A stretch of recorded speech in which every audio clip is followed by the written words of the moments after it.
The envelope arrived on a Tuesday morning, thin and official, bearing the return address of a law firm she did not recognize. She opened it standing in the narrow hallway of her apartment, still wearing the jacket she had not yet removed after walking up 3 flights of stairs. The letter inside was brief, formal, stripped of unnecessary sentiment. Her father had died 2 weeks earlier. The estate would be settled the following month. Her presence was requested, but not required. She read it twice, then placed it on the small table near the door where unpaid bills had begun to accumulate in a stack she reorganized daily without reducing. The news settled over her not as shock, but as confirmation of something she had known distantly for years. Her father had been unwell. The distance between them had made the decline easier to ignore, and now there was nothing left to ignore or repair. The apartment was quiet in the way that only small spaces can be when they hold too little and demand too much.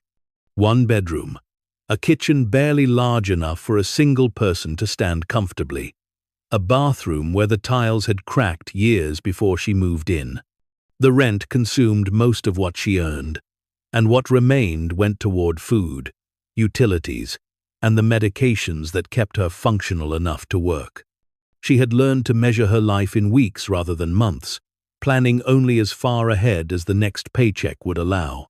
She worked as a medical transcriptionist, a job that paid by the audio minute, not by the hour. The work was steady, but never abundant. Each recording arrived with its own timeline, each deadline inflexible. She typed with precision, translating the voices of doctors and specialists into clean, formatted documents that hospitals and clinics required for their records. The work demanded focus, accuracy, and an ability to sit for hours without distraction. It was solitary, exhausting, and it provided just enough to keep her housed. Her hands ached most evenings. The repetitive motion of typing had worn grooves into her tendons that no amount of stretching could fully relieve.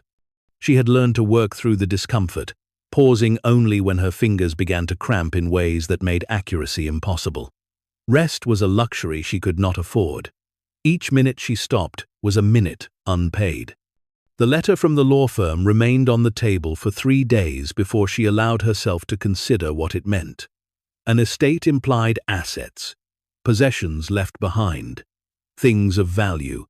Her father had lived modestly in his final years, but modestly by whose measure? She knew almost nothing about his finances.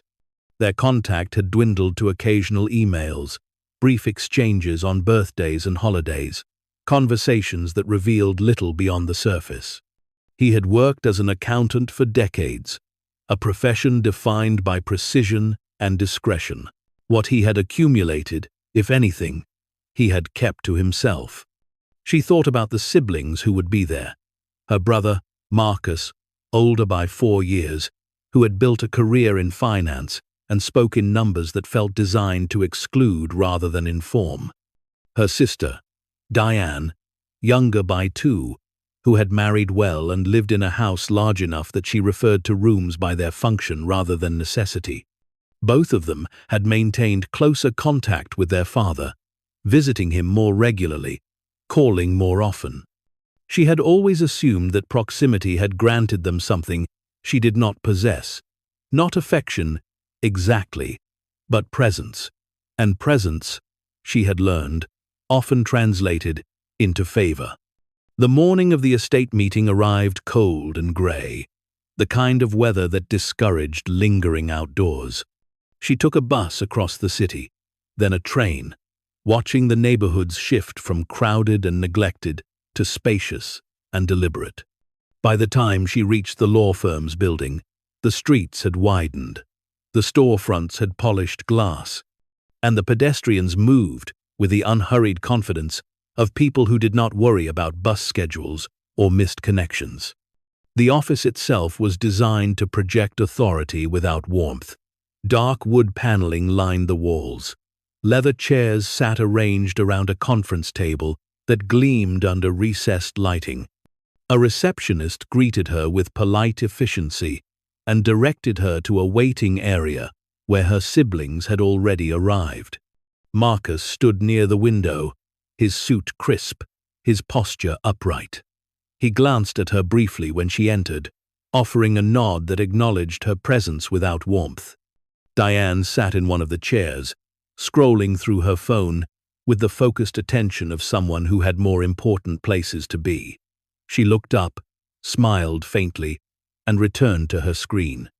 They did not embrace. They did not ask how she had been. The years had worn away the pretense of closeness, leaving behind only the framework of shared genetics and a father neither of them had truly known. The attorney arrived precisely on time, carrying a leather folder and a tablet. He was middle-aged, his manner professional, but not unkind. He seated himself at the head of the table, opened the folder, and began with the standard disclosures.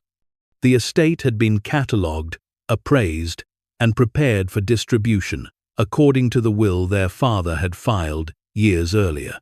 The process would be straightforward. Each sibling would receive an equal share of the liquid assets, and the remaining items would be divided according to preference, with disputes settled by appraisal value. The liquid assets amounted to less than she had hoped but more than she had expected, enough to ease the pressure for a few months, perhaps half a year if she remained careful. It was not life-changing, but it was something. Marcus received the information without visible reaction. Diane nodded absently, her mind already calculating how the funds might be allocated elsewhere. Then came the possessions. The attorney produced a list, itemized and annotated. Furniture, books, personal effects. Most of it was ordinary, the kind of accumulation that follows a life lived quietly. A dining table, a set of dishes, clothing that would be donated. Photographs no one would want, but no one could discard easily. Marcus spoke first, his voice calm and transactional. He wanted the desk their father had used, a solid piece made of oak, practical and well-maintained. Diane requested the jewelry, modest pieces their mother had worn and their father had kept despite the years that had passed since her death. Both choices were noted without objection. The attorney continued down the list, pausing occasionally to clarify condition or provenance. Most items were claimed quickly, assigned without debate. The process moved with the efficiency of a transaction that all parties wanted concluded. Then the attorney mentioned the chess set. It had been stored in their father's study, he explained, kept in a wooden case that showed signs of age but no neglect. The set itself was complete, all pieces accounted for, though it had not been played with in years, as far as the estate inventory could determine. The wood was dark, possibly walnut or mahogany, and the pieces were hand-carved, their details worn smooth by handling. It held no appraised value beyond sentimental consideration. Marcus glanced at it briefly when the attorney placed the case on the table. He made no move to claim it. Diane leaned forward, examined the pieces without touching them, then leaned back. Neither expressed interest.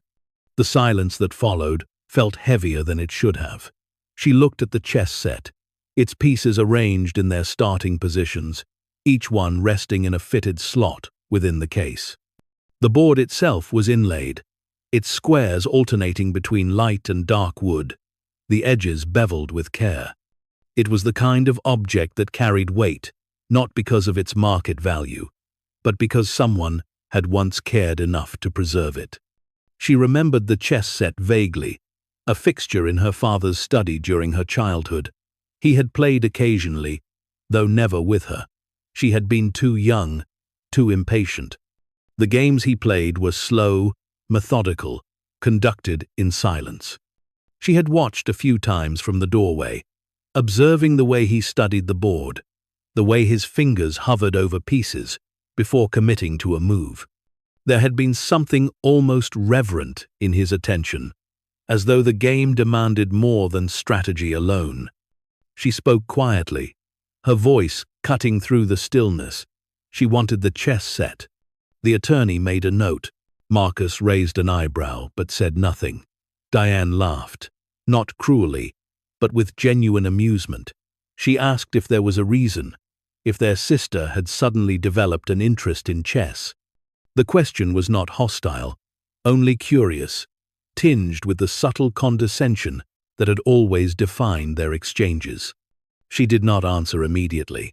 What could she say that would not sound defensive or sentimental? That she remembered the set, that it had been part of the landscape of their father's life in a way the desk and jewelry had not. She settled on simplicity. She said she liked it. She said it reminded her of him. Diane's smile softened into something almost pitying. She said it was fine, that she could have it, that no one else wanted it anyway. Marcus added that it would look nice on a shelf, though he doubted it was worth much. The attorney confirmed that the set's appraised value was negligible, certainly far below the other items already claimed. The meeting concluded shortly after. Papers were signed, accounts were confirmed, and timelines were established for the transfer of assets. They would each receive their share within weeks. The possessions would be delivered or collected according to preference. The estate would be closed, the obligations settled, and they would return to their separate lives. As they left the office, Marcus and Diane walked together toward the parking garage, their conversation already shifting to other matters. She stood on the sidewalk for a moment, holding the wooden case under her arm, feeling its weight. It was heavier than it looked, solid and well made. The brass hinges were tarnished but intact. The latch closed with a satisfying click. She took the train back across the city, then the bus to her neighborhood. By the time she climbed the stairs to her apartment, the sky had darkened, and the cold had deepened. She set the case on the small table where the letter had rested days earlier, pushing the stack of bills aside to make room. For a long time, she simply looked at it. The wood grain was visible even in the dim light of the hallway. The craftsmanship was evident in the joints, in the way the lid fit flush against the base. This was not a mass-produced object. It had been made by someone who understood both function and form. She opened the case carefully. The pieces sat in their positions, each one carved with attention to detail. The kings were tallest, their crowns distinct. The queens were elegant, their lines graceful. The bishops, knights, rooks, and pawns each bore the marks of individual work, no two exactly alike, despite their uniformity of purpose. She lifted one of the pawns, turning it in her hand. The wood was smooth, cool to the touch. It felt heavier than she expected, denser than its size suggested. She set it back in place and closed the case, the latch clicking shut once more. The financial relief from her share of the liquid assets arrived 3 weeks later, transferred directly into her account. She paid the overdue bills first, eliminating the anxiety that had followed her through each day like a shadow. Then she paid the rent 2 months ahead, securing a buffer she had not felt in years. What remained, she divided carefully, setting aside portions for food, utilities, and the small emergencies that always seemed to find her when she was least prepared. For the first time in longer than she could remember, she did not wake each morning with the immediate calculation of what she owed and what she could not yet pay. The relief was profound, but temporary. She knew the money would not last. 6 months, perhaps 8 if she remained disciplined. After that, she would return to the edge she had occupied for so long, measuring her life in paycheck intervals and hoping nothing broke that she could not afford to fix. Marcus called once during that period, a brief conversation to confirm that his portion had been received and that the estate was officially closed. He asked if she had done anything with the chess set, the question casual, almost dismissive. She told him it was on a shelf in her living room. He made a sound that might have been approval or indifference and ended the call shortly after. Diane sent a text message a few weeks later, a photo of the jewelry displayed in a glass case in her home. The pieces looked small and delicate under the lighting, arranged as though they were museum artifacts rather than personal effects. The message included no words, only the image. She did not reply. The chess set remained on the shelf where she had placed it, visible from the small couch where she worked most evenings. She did not open it often. It felt too fragile, too significant to handle casually. But she looked at it frequently, her gaze drawn to it during breaks between transcription files, during the quiet moments when her hands needed rest. There were times when she wondered if she had made a mistake. The desk Marcus had claimed was functional, valuable in a practical sense. The jewelry Diane had taken held both sentimental and material worth. The chess set, by comparison, offered neither. It could not be used, could not be sold for any meaningful amount, could not serve any purpose beyond occupying space. Yet she did not regret her choice. The set had been her father's, and in taking it, she had claimed something that felt more personal than the other items, something that could not be measured by appraisal or utility. It was a connection, however tenuous, to a man she had never fully understood, but had never stopped trying to reach. One evening, several months after the estate had been settled, she sat at her small table with the case open before her. The pieces were arranged as they had been from the beginning, each one in its place. She had not disturbed them since bringing the set home, treating them with a care that bordered on reverence. Her hands ached from a long day of work. The tendons in her wrists throbbed with a dull, persistent pain that no amount of stretching relieved. She reached for one of the rooks, intending only to hold it, to feel its weight and texture as a brief distraction from discomfort. As she lifted it, something felt wrong. Not broken, not damaged, but different. The piece shifted in her hand in a way that seemed inconsistent with its appearance. She turned it slowly, examining it under the overhead light. The wood was seamless, the carving precise, but the weight distribution was uneven, as though the center of gravity was not where it should be. She set the rook on the table and picked up another piece, one of the knights. The same sensation registered immediately. The piece was heavier at the base than at the top, but not in the way solid wood should feel. There was a hollowness to it, a subtle echo when she tapped it gently against the table's surface. She picked up a pawn, then a bishop, then the queen. Each one carried the same strange quality. They were not solid. They were hollow. Her pulse quickened, though she did not yet understand why. Hollow pieces were not unheard of in chess sets, particularly older ones where weight and balance mattered more than in cheaper, modern versions. Yet the uniformity of it, the consistency across every piece she examined, suggested intention rather than accident. She held the queen in both hands, studying it closely. The crown was detailed, the neck slender, the base broad and stable. There were no visible seams, no obvious joints where the piece might separate. If it was hollow, it had been crafted to conceal that fact completely. She applied gentle pressure to the base, testing for movement. Nothing. She tried twisting it carefully, first one direction, then the other. Still, nothing. She set the queen down and examined the king, running her fingers along its surface, searching for imperfections she might have missed. It was only when she held the piece up to the light that she saw it. A hairline gap, so fine it was nearly invisible, running horizontally around the base of the king. Not a crack, not damage, but a seam, deliberate and precise. She twisted the base gently. It resisted at first, held by friction or adhesive that had settled over years. She increased the pressure slightly, careful not to force it. The base turned, just barely, with a faint grinding sound that spoke of threads worn smooth by time. The piece unscrewed. She stopped. Her breath caught somewhere between her lungs and her throat. The base came free in her hand, revealing a hollow chamber within the king's body.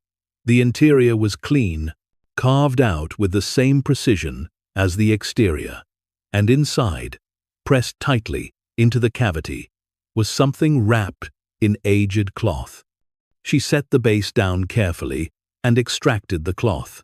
It was small, folded multiple times, its fabric soft and yellowed. She unfolded it slowly, her hands trembling in a way that had nothing to do with fatigue. Inside the cloth, catching the light with a brilliance that seemed impossible in the dim room, was a diamond. She stared at it, unable to process what she was seeing. The stone was small, perhaps a carat, but flawlessly cut, its facets sharp and deliberate. It rested in her palm, cold and impossibly real, and for a long moment she could not move, could not think, could only feel the weight of it against her skin. Her first thought was that it could not be real. It had to be glass, a replica, something her father had kept for sentimental reasons or as a curiosity. Diamonds were not hidden in chess pieces. They were kept in safes, in safety deposit boxes, in places designed to protect value. Her second thought followed immediately, colder and more certain. If one piece held a diamond, what did the others hold? She reached for the queen, her movements no longer careful but urgent. The base unscrewed more easily this time, her fingers finding the threads without hesitation. Another chamber, another cloth, another diamond, this one slightly larger, its clarity just as striking. She moved to the bishops next, then the knights, then the rooks. Each one opened the same way. Each one contained the same treasure. Some pieces held single stones, others held 2 or 3, each wrapped carefully, each preserved with the same meticulous attention. By the time she reached the pawns, her hands were shaking so badly she had to stop. She set the pieces down and pressed her palms flat against the table, forcing herself to breathe, to slow the racing of her heart. The apartment felt smaller suddenly, the walls closer, as though the space itself could not contain what she had just uncovered. She counted the pieces still unopened. 16 pawns, each one a potential repository, each one a possibility she had not yet confirmed. She picked up the first pawn and unscrewed its base. The diamond inside was smaller than the others, but no less real. She moved through the remaining pawns systematically, opening each one, unwrapping each stone, laying them out in a line across the table until the wood surface glittered under the overhead light, like a fragment of the night sky.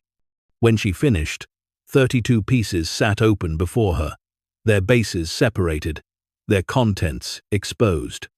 And beside them, arranged in careful rows, were 63 diamonds, each one unique in size and cut, each one unmistakably genuine. She sat back in her chair, her mind struggling to organize the enormity of what she was looking at. These were not decorative stones. They were not fakes. The weight alone confirmed that, the way they caught the light, the clarity visible, even to her untrained eye. These were real diamonds, and they had been hidden deliberately, placed within the chess set by someone who understood both value and secrecy. Her father. It had to have been her father. No one else would have had the access, the opportunity, the reason. He had worked as an accountant, a profession that granted him proximity to wealth, to transactions, to the quiet movement of assets. She did not know the specifics of his career, did not know what clients he had served or what responsibilities he had carried. But she knew enough to understand that people in his position sometimes saw things others did not, held things others entrusted to them, managed wealth in ways that left room for discretion. Had he acquired these stones legally? Had they been given to him, earned, or taken? She did not know, and the chess pieces offered no answers beyond their contents. What she did know was that they had been hers the moment she claimed the set, overlooked by her siblings, dismissed by the attorney, appraised as worthless by anyone who had not thought to look deeper. She picked up one of the larger diamonds, holding it between her thumb and forefinger, watching the way it refracted the light into fragments of color. This single stone, if genuine, could pay her rent for a year. All of them together represented a value she could not yet calculate, but knew exceeded anything she had ever imagined possessing. The thought brought not joy, but fear. This was not a gift. It was a problem, a responsibility, a secret that could not be shared casually, could not be explained easily, could not be handled without consequence. If these diamonds were real, and she believed they were, then possessing them carried risks she did not yet understand. Questions would be asked. Origins would be investigated. And if her father had obtained them through means that were questionable or illegal, those questions would extend to her. She sat in the quiet of her apartment. The diamonds spread before her like evidence of a crime she had not committed but could no longer avoid. The chess set, once a sentimental choice, had become something else entirely. It had become a test, a decision point, a moment that would define every choice that followed. Outside, the city continued its evening rhythm, indifferent to what was unfolding in her small, cramped apartment. The bus passed below her window, its brakes hissing at the intersection. A siren wailed somewhere distant, fading as it moved away. Life continued, as it always had, ordinary and relentless. While she sat, surrounded by wealth she did not know how to claim, beauty she did not know how to protect, and a mystery left behind by a father who had never explained himself while he lived and could not do so now. She began to gather the diamonds carefully, wrapping each one back in its cloth, placing each one back in its chamber, screwing each base back into place with hands that were steadier now, controlled by necessity rather than calm. The chess pieces were restored to their original appearance, their secrets hidden once more, and the case was closed, its latch clicking shut with the same finality it had carried when she first brought it home. But nothing was the same. The shelf where the case rested now felt heavier, the air around it charged with knowledge she could not unlearn. She had claimed the chess set because it reminded her of her father, because it felt like a connection to something she had lost or never fully had. Now it represented something far more complex, something that could change her life or destroy it, depending on what she chose to do next. She turned off the overhead light and sat in the darkness, the case barely visible on the shelf, its outline familiar but transformed.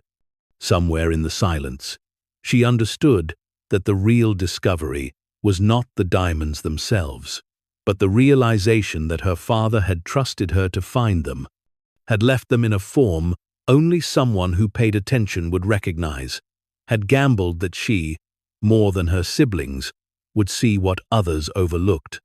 Whether that trust was a gift or a burden, she did not yet know. But as the night deepened and the city quieted, one thing became certain. She could not go back to the life she had lived before opening that first piece.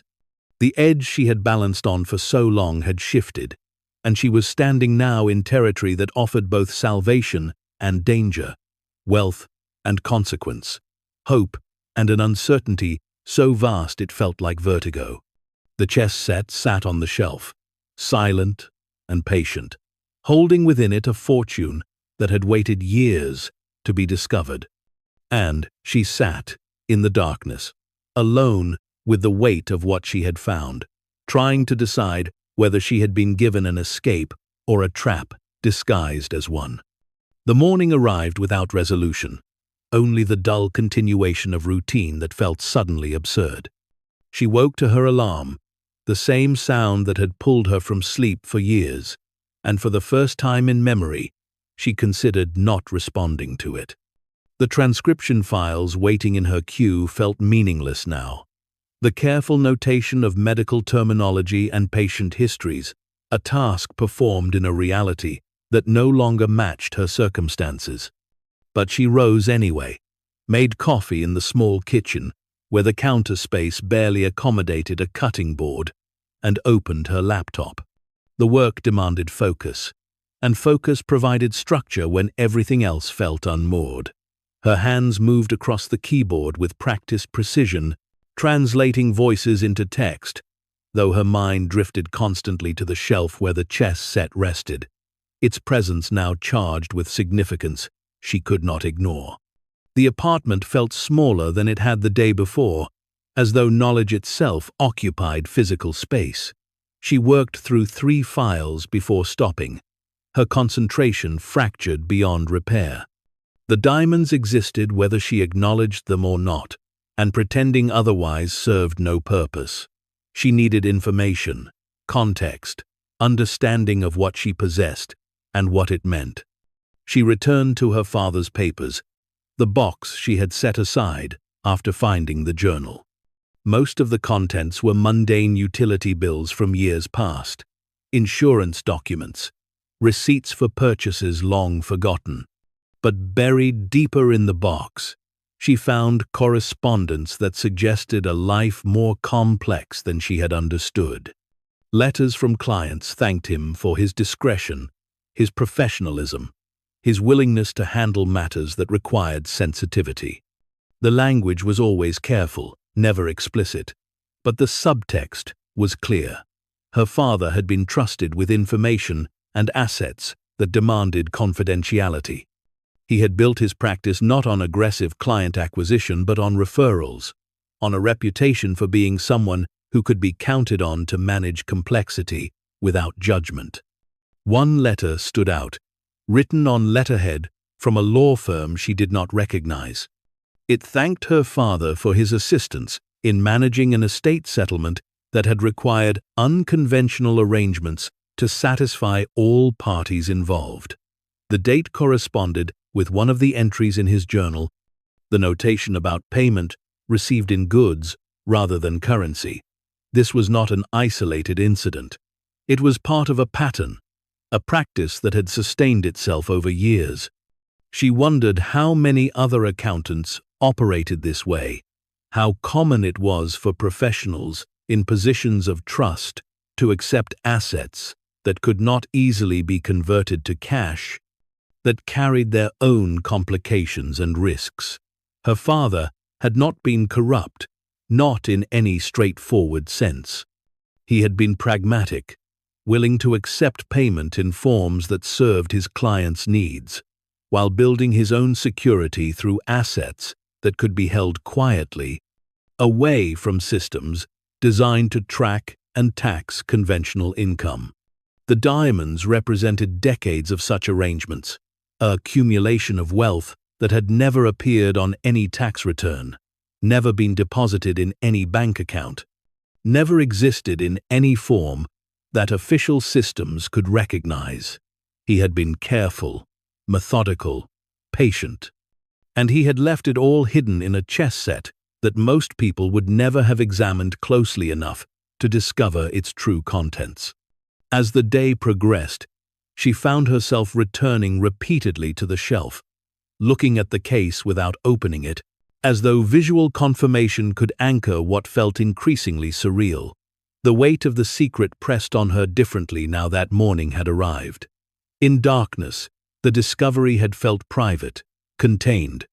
In daylight, it felt precarious, as though the knowledge might somehow leak into the world around her, visible to anyone who looked closely enough at her expression or behavior. She thought about her siblings again, about Marcus and Diane, who had taken items they considered valuable and left her with what they dismissed. There had been no malice in their choices, only a practical assessment based on visible worth. The desk was furniture.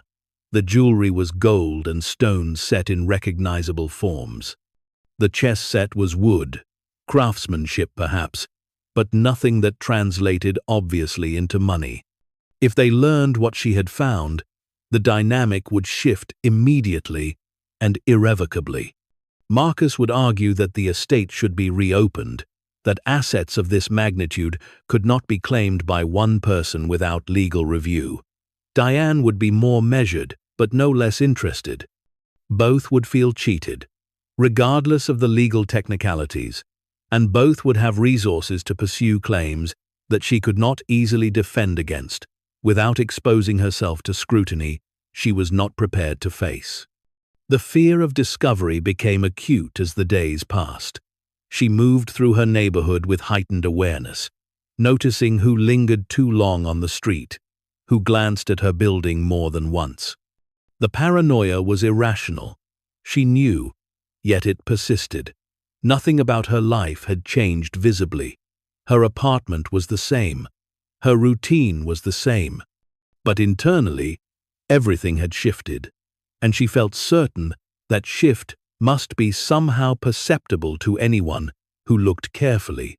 She began taking precautions that felt both necessary and excessive.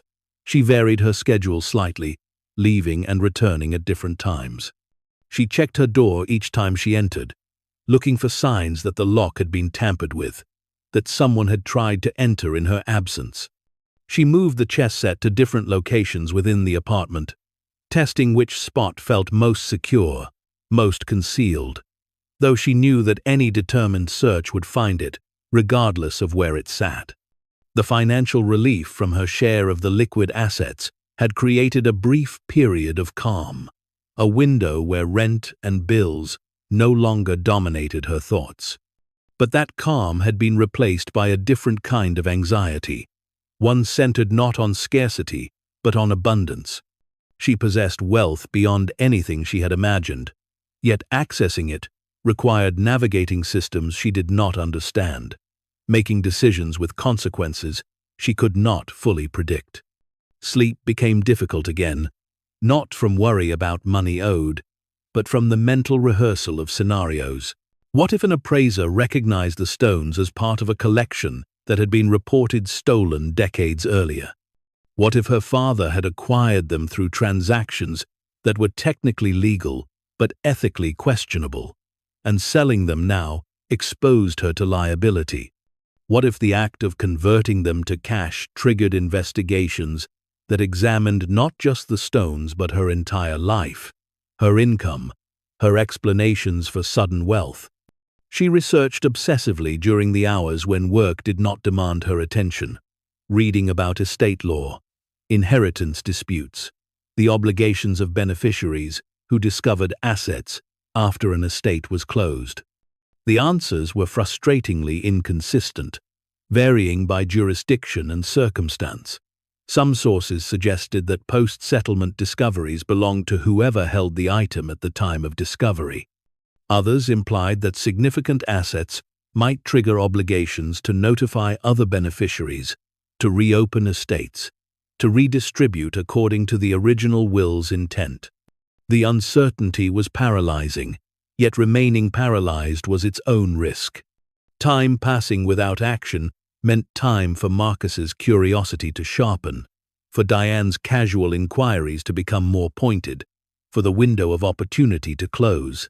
She needed to move forward, but each step forward felt like stepping onto ice that might crack under weight she could not accurately measure.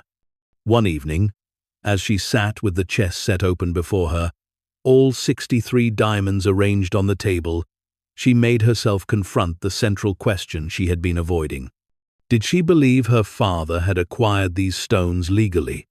The answer mattered, not just legally but morally, because choosing to keep them, to sell them, to transform them into wealth, she would use required, accepting whatever history they carried. The journal entries suggested transactions that were unconventional but not necessarily illegal. Payment in goods was unusual, but not prohibited.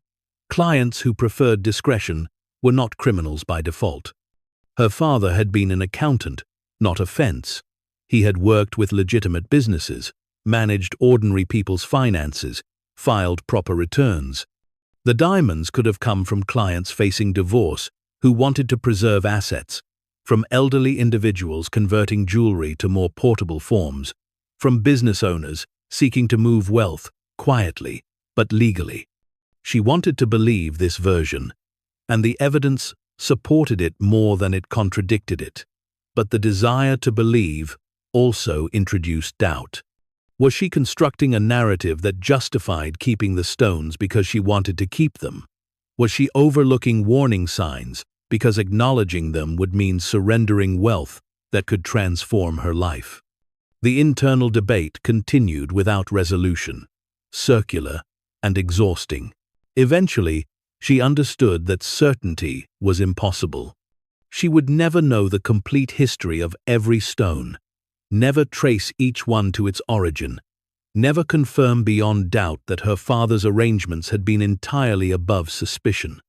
What she could know was that he had left them to her, hidden in a form that suggested intention, trust, perhaps even a test of whether she would have the courage to claim what he had not openly given. She began to plan in earnest then, not waiting for certainty, but accepting that action despite uncertainty was itself a form of courage. The first priority was security. The diamonds could not remain in her apartment indefinitely, vulnerable to theft, fire, or simple misfortune. She needed storage that was both secure and accessible, that would not require explanations or documentation that could later be traced. The fireproof safe she purchased was modest, small enough to fit in her closet, but rated for both fire and theft resistance. She installed it herself, following instructions carefully, anchoring it to the floor in a way that would make removal difficult without tools and time. The process felt ritualistic, each step a commitment to the path she had chosen. Transferring the diamonds into the safe required hours, each stone wrapped individually, labeled with details she recorded in a notebook kept separately from the safe itself. She photographed each one, documenting size, shape, characteristics that might help with later identification or authentication. The work was meticulous, almost meditative, and by the time she finished, the chess pieces sat empty on her table, their chambers exposed, their purpose served. She kept the pieces themselves, not in the safe, but arranged in the case as they had been originally. The case would serve as decoy, something visible and ordinary if anyone entered her apartment, while the stones themselves remained hidden in the closet, protected by steel and combination lock. The separation felt symbolic, the visible and invisible aspects of her inheritance now physically distinct. With the stones secured, she turned her attention to authentication. She could not sell what she could not verify, and verification required expertise she did not possess. The research she had conducted at the library had given her vocabulary, context, but not ability. She needed professionals, and professionals meant exposure, questions, risk, that someone would recognize what she held or report what they saw to authorities who might investigate its origin. The solution, she decided, was gradation. She would not reveal the full scope of the collection to anyone. Instead, she would authenticate stones individually, using different appraisers, spacing the evaluations across time and geography. No single person would see enough to understand the magnitude of what she possessed. The approach was slower, more expensive, but safer. It distributed risk across multiple points, preventing any one encounter from becoming catastrophic. She selected the first stone carefully, choosing one that was significant enough to provide useful information, but not so valuable that its appearance would seem strange coming from someone of her obvious means. The pawn pieces had yielded smaller diamonds, still substantial but plausible as inherited jewelry from a grandmother or great-aunt, the kind of pieces that might sit in an old jewelry box for generations before being discovered. The wrapped stone fit easily in her pocket as she rode the bus across the city to a jeweler's district, where shops clustered together, their windows displaying rings, necklaces, watches arranged under lights, designed to maximize sparkle and appeal. She chose a shop that looked neither too upscale nor too casual, a middle ground that suggested competence without pretension. Inside, the air was cool, slightly perfumed, the atmosphere designed to suggest luxury while remaining accessible. A woman behind the counter greeted her with professional warmth, and she explained that she had inherited a stone, that she wanted it appraised, that she needed to understand its value before deciding what to do with it. The woman accepted the explanation without visible skepticism, directed her to wait while the appraiser was consulted. Minutes passed. Stretched by anxiety, she worked to conceal. She examined the displays, noted the prices, calibrated her reactions to appear neither too ignorant nor too knowledgeable. The appraiser emerged from a back room, a man in his 60s whose hands showed the steadiness that came from decades of handling delicate objects. He introduced himself, asked a few preliminary questions about where the stone had come from, how long she had had it. She provided the rehearsed answers smoothly, offering just enough detail to satisfy curiosity without inviting deeper investigation. He examined the stone under magnification, his movements economical, professional. She watched his face for reactions, but his expression remained neutral, controlled. After several minutes, he asked if she had documentation, any previous appraisals or certificates. She said no, that it had simply been in her family, never formally evaluated. He nodded, made notes, subjected the stone to additional tests she could not fully see. When he finished, he set the stone carefully on velvet cloth and looked at her directly. The diamond was natural, he said, good quality, well cut. The clarity was high, the color attractive. The carat weight was just over half a carat. The estimated value, conservatively, was $8,000. $8,000 for one of the smallest stones.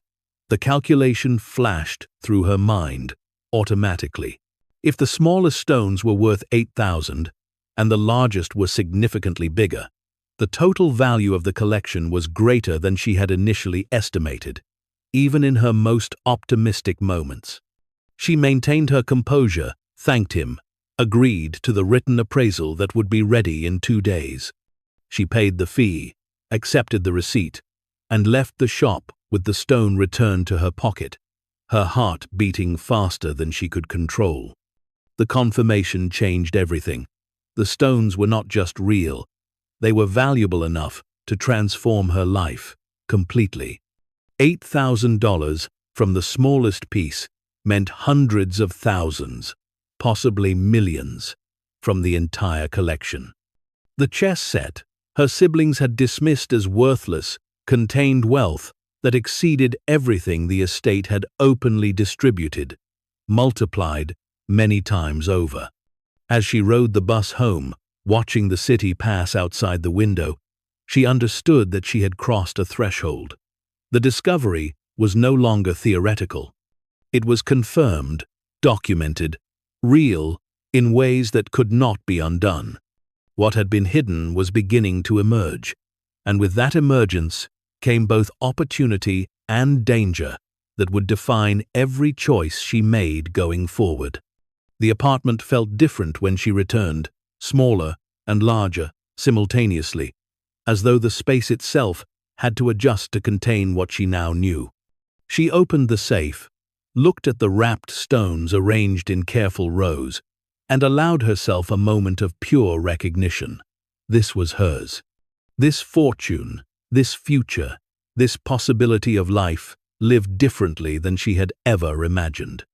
Her father had left it to her, deliberately or not, and she had found it through attention, patience, care.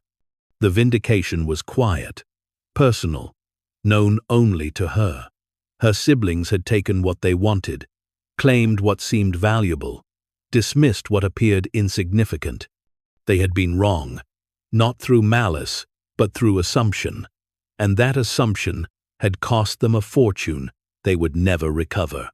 She had been right to value what they overlooked, right to keep what they did not want, right to examine what they would have left unopened. The chess set sat on the shelf, visible and ordinary, its secret now separated and secured. It would remain there, a reminder of where the journey had begun, a symbol of transformation that was only beginning. She had opened the first piece and found a diamond. Now she had to decide what to do with all the others, how to transform hidden wealth into lived reality, how to navigate systems designed to prevent exactly what she was attempting. The path forward was unclear, but the destination had become suddenly, impossibly real. She was no longer the woman who lived on the edge of collapse, measuring life in paychecks and unpaid bills. She was someone else now, someone who possessed fortune and faced choices that wealth created. The transformation had begun the moment she unscrewed the base of the king. Everything that followed would determine whether that moment had been liberation or the beginning of complications she could not yet fully see. Sleep did not come that night. She lay in bed staring at the ceiling, her mind cycling through the same sequence of realizations that refused to settle into coherence. The chess set remained on the shelf in the next room, visible through the open door, its outline barely distinguishable in the darkness. She had checked it twice already, as if her memory of opening the pieces might have been a hallucination, a trick of exhaustion or desperation. But each time she looked, the case was there, solid and real, holding within it something that defied every assumption she had made about her inheritance. By morning, she had formed no plan, only a sequence of questions that demanded answers before any decision could be made. The first and most critical question was verification. She needed to know with certainty whether the stones were genuine, whether their value matched what her instinct suggested, whether the fortune she believed she had found was real or imagined. She could not take the diamonds to just anyone. The risk was too great. If the stones were as valuable as they appeared, showing them to the wrong person could result in theft, deception, or worse. If their origin was questionable, revealing them prematurely could trigger investigations she was not prepared to face. She needed someone knowledgeable, trustworthy, and discreet. The combination felt nearly impossible to find. She spent the morning researching jewelers and appraisers in the city, reading reviews, studying credentials, searching for patterns that might indicate reliability. Most of the high-end establishments catered to clients who arrived with confidence and resources, people who bought and sold stones as easily as others purchased groceries. She was not that person. Her wardrobe consisted of practical clothing chosen for durability rather than presentation. She had no jewelry of her own, no context that would make her presence in such spaces seem natural. The smaller shops felt more accessible but less trustworthy. She read stories of appraisals deliberately undervalued, of stones swapped during examination, of customers who left with less than they had brought. Every option carried risk, and she had no experience to guide her in weighing those risks accurately. She decided to start with knowledge rather than appraisal. She needed to understand what she was holding before she allowed anyone else to examine it. The library was closest, a branch location with limited resources, but enough to begin. She spent the afternoon there, seated at a table near the back, surrounded by books on gemology, diamond grading, and the history of precious stones.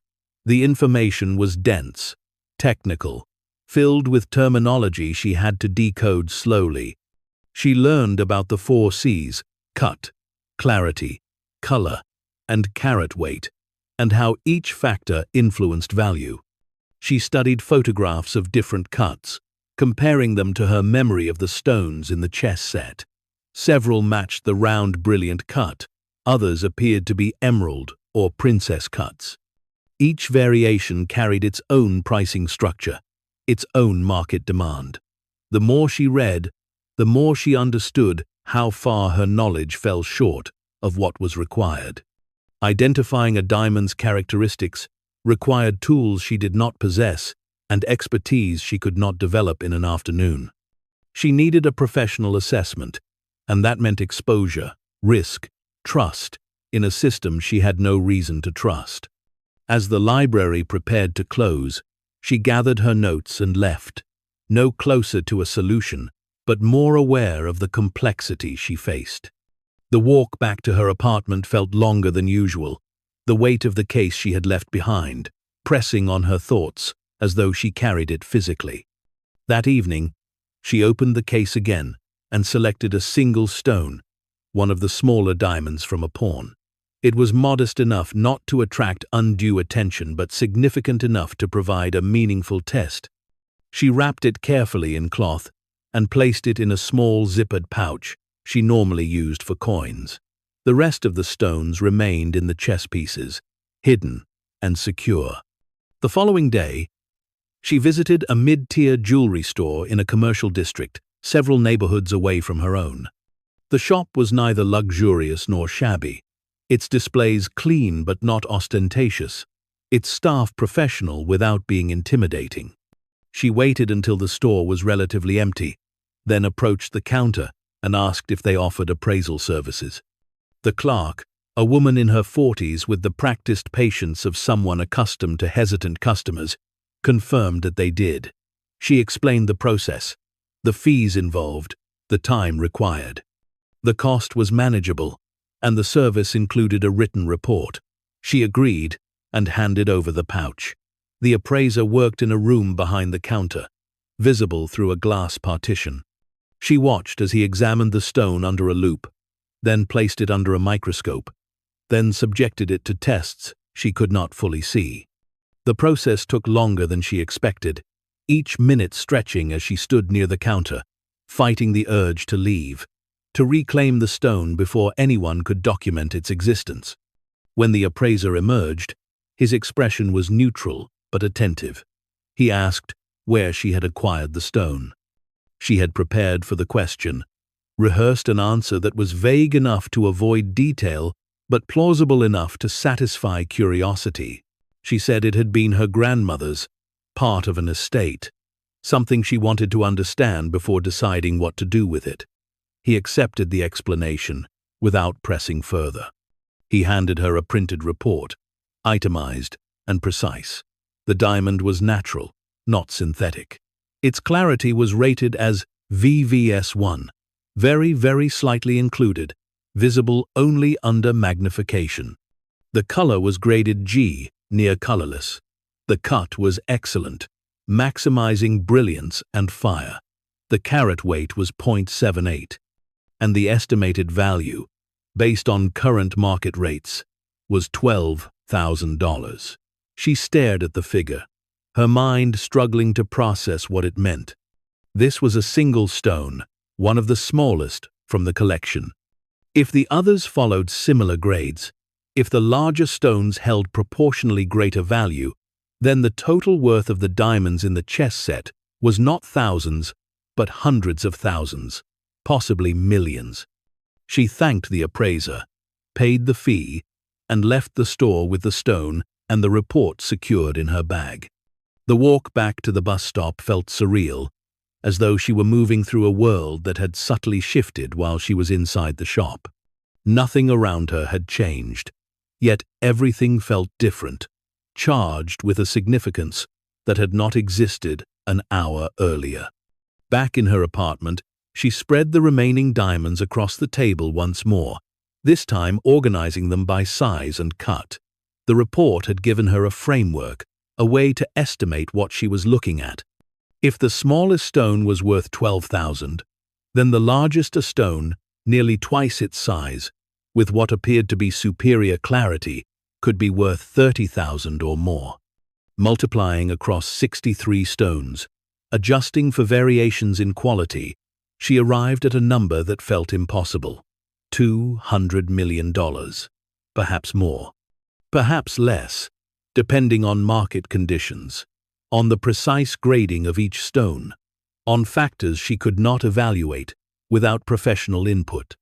But even if her estimate was inflated by half, even if the true value was only a fraction of what she calculated, The fortune hidden in the chess set exceeded anything she had imagined when she first unscrewed the king's base. The realization brought not elation, but paralysis. She had been living on the edge of financial collapse, measuring her life in weeks, worrying about rent and bills, and the slow degradation of her body under the weight of repetitive labor. Now, she sat in possession of wealth that could eliminate every worry, secure every need, transform her life completely. Yet, she could not access it, could not spend it, could not even confirm it without risking questions she was not prepared to answer. She thought about her father again, about the man who had hidden these stones in plain sight, who had carved out chambers in chess pieces and filled them with wealth that no appraiser had noticed, no estate attorney had catalogued. Why had he done this? Where had the diamonds come from? And why had he not told anyone? Not even her, not even in a letter or a note that might have explained his actions. The absence of answers felt deliberate, as though he had intended for her to discover the stones without context, to make her own choices without the burden of his reasons. Or, perhaps, he had not expected her to find them at all. Perhaps he had imagined the chess set would remain unopened, displayed on a shelf until it was eventually discarded or donated, its secrets lost to time. She needed to understand his life more fully, to trace the connections between the man she barely knew and the fortune he had hidden. She began that evening, searching through the limited belongings he had left behind. The estate had been thorough in its distribution, and most of what remained were papers, documents too mundane to appraise or assign. She had taken a box of them almost as an afterthought, intending to sort through them later, though she had not yet done so. She opened the box now, sifting through receipts, old tax returns, and correspondence that dated back decades. Much of it was routine, the paperwork of a life lived quietly and methodically. But gradually, patterns began to emerge. Her father had traveled more than she realized, his credit card statements showing purchases in cities across the country and occasionally abroad. The destinations were not tourist locations, but financial centers: New York, London, Geneva, Dubai. She found records of safety deposit boxes, keys that had been returned to the bank upon his death, their contents emptied and distributed according to the estate's instructions. Whatever had been stored there was gone now, either claimed by her siblings or donated as part of the estate's final disposition. But the existence of the boxes suggested a man who valued security, who understood the importance of concealment. Further into the box, she discovered a journal. It was small, leather-bound, its pages filled with her father's handwriting. The entries were sporadic, separated by months or years, written not as a diary, but as a ledger.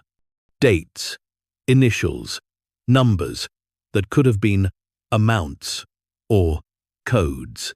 Nothing explicit, nothing that identified transactions or people clearly, but enough to suggest that he had been tracking something over a long period.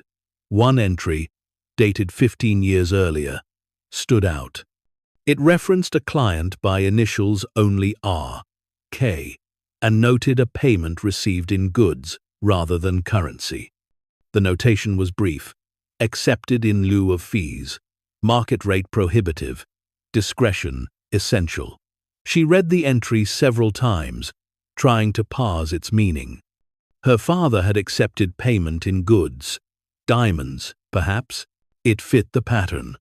A client unable or unwilling to pay in cash might offer assets instead, particularly if those assets were valuable but difficult to liquidate openly. Her father, skilled in managing discretion, would have understood the risks and the opportunities such an arrangement presented. The journal contained similar entries scattered across its pages, never frequent enough to suggest a primary source of income, but consistent enough to indicate a secondary practice. Goods received, value noted in vague terms, discretion emphasized repeatedly. She wondered how many clients had paid him this way, how many stones he had accumulated over the years, and why he had chosen to hide them rather than sell them. The answer, she realized, lay in the nature of his work. As an accountant, he occupied a position of trust, handling finances for individuals and businesses that depended on his integrity. If it became known that he accepted unconventional payments, that he possessed assets of questionable origin, his reputation would have been destroyed. The diamonds had to remain hidden, not just from authorities, but from anyone who might question how he had acquired them. By hiding them in the chess set, he had created a solution that was both secure and invisible. The pieces were valuable enough to preserve, but mundane enough to escape scrutiny. No one would think to examine a chess set closely. No one would suspect that objects so ordinary contained anything beyond wood and craftsmanship. She closed the journal and placed it back in the box, her understanding of her father shifting. He had not been dishonest, not in the criminal sense, but he had operated in the gray spaces where legality blurred into expediency. He had accepted what his clients offered, managed what they entrusted to him, and kept their secrets as carefully as he kept his own. The diamonds were not stolen, not in any straightforward sense, but their origin was complicated, their history entangled with transactions that were designed to avoid transparency. That complication was now hers to navigate. She could not simply walk into a jeweler and sell the stones without answering questions about their provenance. She could not deposit the proceeds into her bank account without triggering scrutiny from institutions that monitored large, unexplained transactions. The wealth was real, but accessing it required care, planning, and a willingness to operate within the same gray spaces her father had occupied. Over the following days, she began to research the practicalities of liquidating high-value assets discreetly. The process was more complex than she had anticipated, involving layers of documentation, verification, and oversight designed to prevent money laundering and other illicit activities. Legitimate sales required proof of ownership, history of acquisition, and compliance with regulations that varied by jurisdiction. She learned about private buyers, individuals or entities that purchased stones off-market, offering liquidity in exchange for discretion, and often accepting lower prices than retail value. These buyers operated in networks she could not easily access, relationships built over years of trust and mutual benefit. Breaking into those networks as an outsider carried risks of exploitation or worse. She also learned about gemstone brokers, intermediaries who connected sellers with buyers, facilitating transactions for a percentage of the sale price. Some brokers were reputable, licensed, and transparent. Others operated in the margins, their services dependent on clients who could not or would not engage with traditional markets. Finding the right broker would require research, referrals, and an ability to assess trustworthiness that she did not yet possess. As the weeks passed, the initial shock of discovery gave way to the grinding reality of logistics. The diamonds remained in the chess set, their value theoretical rather than practical. She continued her transcription work, the same repetitive labor, the same aching hands, but now every keystroke felt absurd, a charade performed while a fortune sat on a shelf meters away. She began to take precautions. She moved the chess set from the visible shelf to a locked cabinet, hiding it behind boxes and books. She varied her routine, leaving her apartment at different times, returning by different routes, watching for patterns in the people around her. The paranoia was exhausting, but necessary. If anyone suspected what she possessed, the danger would not come from authorities or regulations, but from individuals who saw an opportunity too valuable to ignore. One afternoon, she received a text message from Diane. It was brief, casual, asking if she had kept anything else from the estate, if there were items she might want to trade or share. The question felt innocuous, but it unsettled her. Why would Diane ask now, months after the estate had been settled? Had she heard something? Suspected something? She replied with equal casualness, saying she had kept only the chess set and a few papers, nothing of value. Diane responded with a thumbs-up emoji and did not press further. The exchange ended, but the unease lingered. Her siblings had dismissed the chess set as worthless. If they learned otherwise, if they discovered what she had found, the legal and familial complications would be immediate and severe. She thought about her father's choice to hide the stones in this particular object. He could have chosen anything: furniture, books, containers designed for concealment. Instead, he had chosen a chess set, an object that required attention to reveal its secrets. Perhaps he had known that only someone willing to look closely, to engage with the pieces beyond their surface, would ever discover what lay inside. Perhaps he had chosen her, not explicitly, but through the logic of personality. She had been the one who claimed the set. She had been the one who examined it carefully enough to notice its weight, its inconsistencies. In that sense, the inheritance was not accidental. It was earned. The realization brought a measure of clarity. She had not stolen the diamonds. She had not deceived her siblings. She had simply seen what they had overlooked, valued what they had dismissed. The stones were hers by right of discovery as much as by the formal mechanisms of the estate. What she chose to do with them was her decision alone. She began to form a plan, not comprehensive yet, but directional. She would authenticate the stones gradually, one or two at a time, using different appraisers in different locations to avoid establishing a pattern. She would research brokers carefully, seeking referrals from forums and networks where discretion was valued more than transparency. She would move slowly, resisting the urge to liquidate everything quickly, knowing that patience reduced risk more effectively than speed. The first step was to secure the stones more permanently. She purchased a small fireproof safe, installed it in her closet, and transferred the chess pieces into it. The case itself remained visible, empty now, a decoy in case anyone entered her apartment uninvited. The stones, wrapped and catalogued individually, sat in the safe behind a combination only she knew. With the diamonds secured, she returned her attention to verification. She selected 3 more stones, each from different pieces, each representing a different size and cut.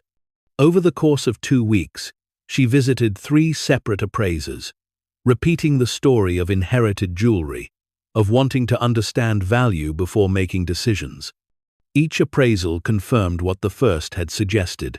The stones were genuine, high quality, and valuable. The estimates ranged from $10,000 to $45,000 per stone, depending on size and grade. She compiled the reports carefully, storing them alongside her father's journal and the estate documents. Together, they formed the beginning of a paper trail, evidence of due diligence that might protect her if questions arose later. But even with verification, the challenge of liquidation remained daunting. One evening, while searching through gemstone forums online, she found a reference to a broker based in the city, someone described as discreet, fair, and experienced with private sales. The reviews were sparse but consistent, praising the broker's professionalism without revealing specifics. She noted the contact information, debated for days whether to reach out, and finally composed a brief email inquiring about services. The response came within hours. The broker's name was Elliot. He offered to meet at a neutral location, a small cafe in a commercial district where they could discuss her needs without obligation. She agreed, specifying a time and confirming the address. The meeting was set for a weekday afternoon, a time when the cafe would be busy enough to provide cover, but not so crowded that conversation would be difficult. She arrived early, chose a table near the back, and waited. Elliot appeared precisely on time. A man in his 50s, dressed conservatively, carrying a leather portfolio. He introduced himself with a handshake that was firm but not aggressive, and seated himself across from her. He asked what she was looking to sell.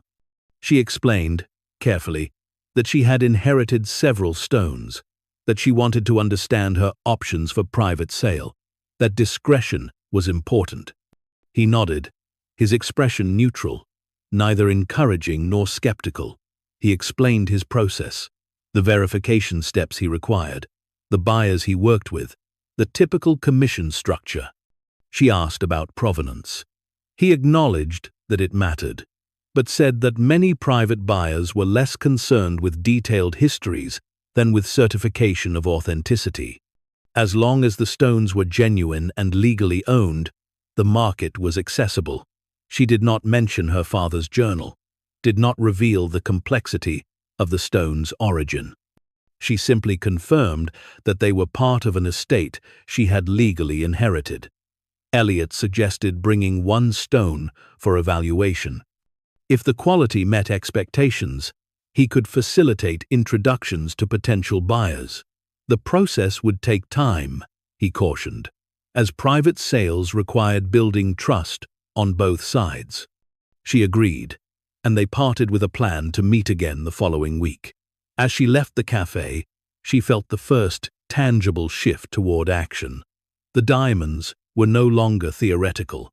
They were assets in motion, moving from hidden treasure toward real value. The risks remained, but they were risks she was choosing to take, steps she was deciding to pursue. Back in her apartment that evening, she opened the safe and selected a stone. One of the medium-sized diamonds with excellent clarity. She wrapped it carefully and placed it in a secure pouch, preparing it for the next meeting with Elliot. The other stones remained in the safe, waiting their turn, patient and silent. As she closed the safe and locked it, she thought about her father again, about the chess set he had left behind, about the inheritance that had almost been overlooked. She wondered if he had imagined this moment, if he had known what would happen when someone finally opened the pieces, or if he had simply hoped that whoever found them would understand the value of patience, discretion, and careful choices. The chess set itself sat empty in its case on the shelf, a shell without its core, a reminder of what had been hidden and what had been revealed. She had claimed it because it reminded her of her father. Now it represented something else entirely, a beginning, a test, a path forward into a future she could not yet fully see but was walking toward nonetheless. The weeks following her first meeting with Elliot developed a rhythm that was both exhilarating and exhausting. Each authentication cycle followed a similar pattern: selection, evaluation, certification, negotiation, sale. The process demanded patience she had to cultivate deliberately, resisting the urge to accelerate beyond what caution advised. Every transaction carried risk. Every exposure created potential for questions she might not be able to answer satisfactorily. Elliot proved invaluable during this period, his experience navigating the discreet channels where valuable assets moved without public scrutiny. He explained that the market for high-quality diamonds operated on multiple levels: the visible retail sector, where stones were set in jewelry and sold through established brands, and the invisible wholesale and private sectors, where stones moved as investments, as portable wealth, as assets that could cross borders with minimal documentation. The buyers he introduced her to represented this invisible market. Some were dealers who supplied high-end jewelers but operated without storefronts, their businesses conducted from offices that could have belonged to any financial services firm. Others were collectors, individuals whose wealth allowed them to accumulate stones, as others might accumulate art or rare books, valuing them for their objective beauty and their stable worth. Lorraine remained her primary buyer during the early months, purchasing 7 stones total before her inventory needs were satisfied. Their interactions developed a professional cordiality that made subsequent transactions easier. Lorraine asked fewer questions as trust built, accepting certifications at face value, processing payments with the efficiency of someone accustomed to moving money discreetly but legally. Through Lorraine, she learned about the international diamond market, how stones certified in one country could be sold in another with documentation that satisfied import regulations while obscuring ultimate ownership. She learned about the Kimberley process, designed to prevent conflict diamonds from entering legitimate markets, and how certification of stones extracted decades earlier predated current tracking systems, creating legitimate ambiguity about provenance. Her father's stones, acquired over years through private transactions, existed in this ambiguous space. They were not stolen, not conflict diamonds, not assets of criminal origin in any prosecutable sense, but their history was opaque, deliberately so, and that opacity had been part of their value to him. He had converted cash payments, taxable income, into portable wealth that existed outside systems designed to track and tax. He had done so carefully, legally by the standards that applied to private transactions between consenting parties, but with full awareness that transparency would have invited complications he chose to avoid. She inherited not just the stones but his philosophy, his approach to wealth as something to be preserved through strategic invisibility. The lesson was pragmatic rather than idealistic, rooted in experience rather than theory. Systems designed to regulate wealth operated through visibility, tracking transactions, monitoring accounts, following paper trails. Wealth that remained invisible remained free, subject only to the holder's discretion rather than external oversight. The money accumulating in her business account represented the conversion of invisible wealth into accessible liquidity, but it remained carefully structured to minimize visibility.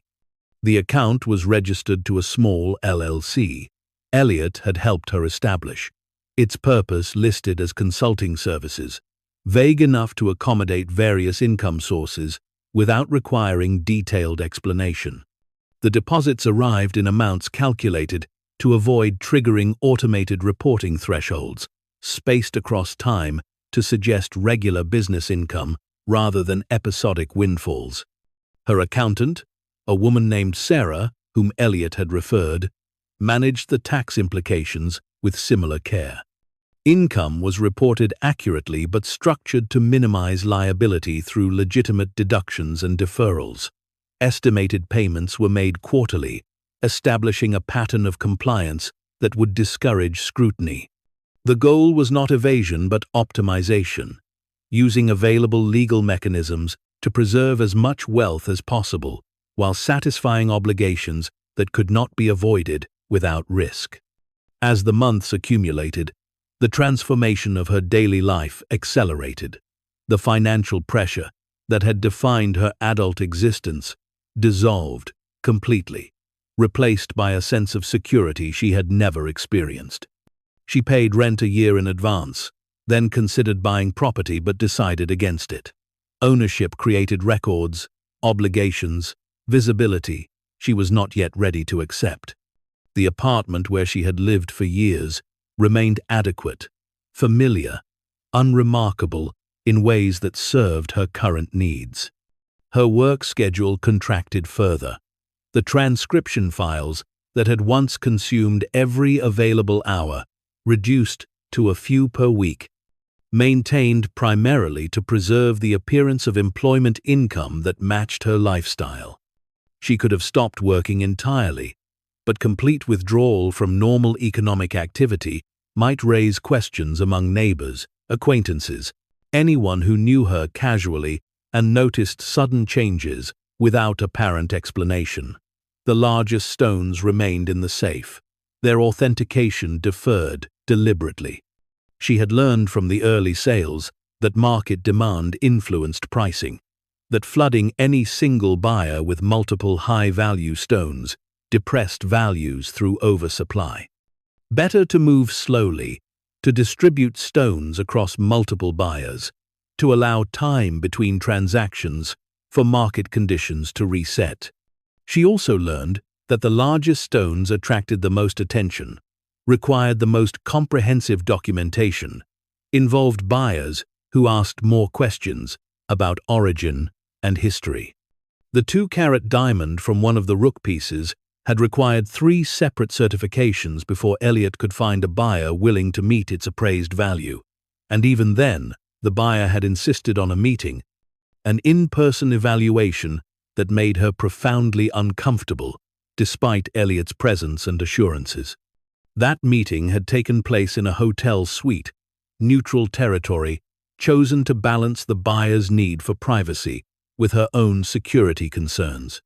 The buyer was a man in his 40s, European based on his accent, dressed in the unremarkable fashion of someone wealthy enough to afford anything but choosing to signal nothing. He had examined the stone with equipment he brought himself, sophisticated tools that measured properties beyond what typical appraisals captured. His questions had been pointed, but not accusatory. Where had the stone been kept? How long had she possessed it? Had it ever been set in jewelry? She had answered carefully, providing enough truth to satisfy, without revealing the full scope of the collection. The stone had been in her family for years, she said, kept in storage, never displayed.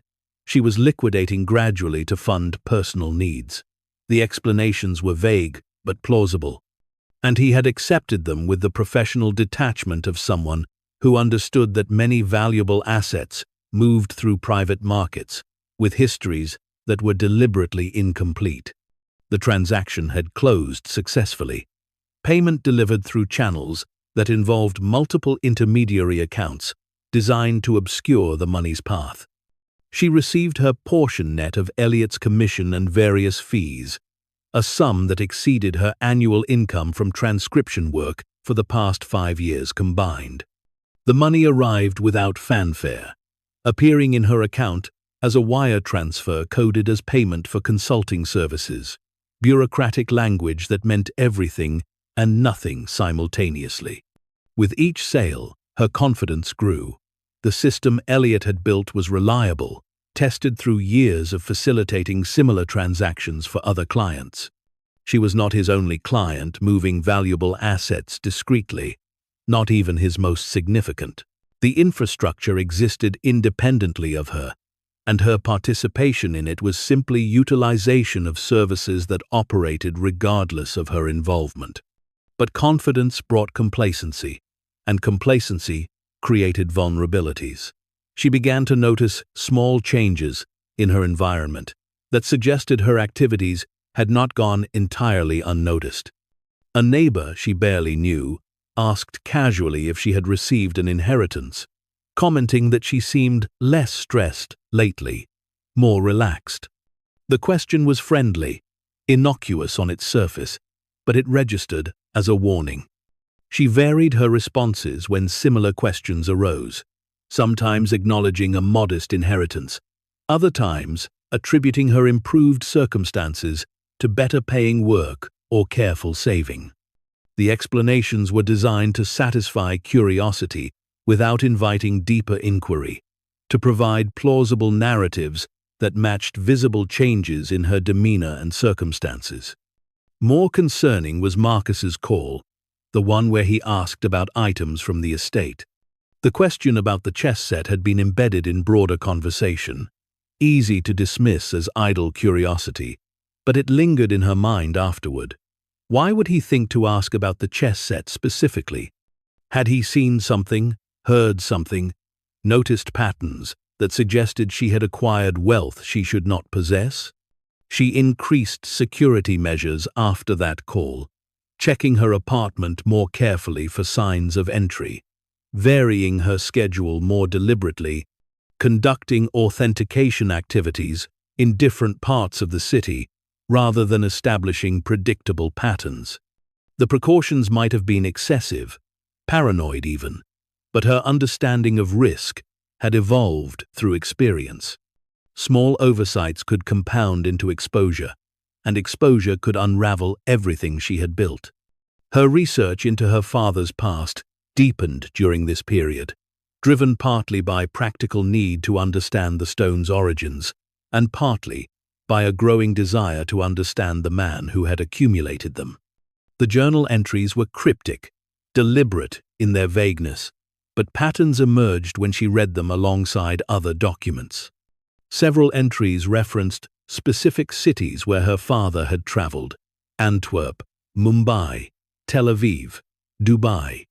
These were not tourist destinations, but diamond centers, hubs of the global trade where stones moved between cutters, dealers, and brokers in volumes that dwarfed retail markets. Her father had visited these cities on business, his expense reports showing hotel stays and meals that coincided with journal entries noting acquisitions or arrangements. She found a photograph among his papers showing him standing outside a building in Antwerp, the architecture European and historic, the signage in Dutch. On the back of the photograph, he had written a date and a single word: successful. The date matched a journal entry that noted the receipt of multiple stones, described only by weight and clarity grades. No names or identifying details.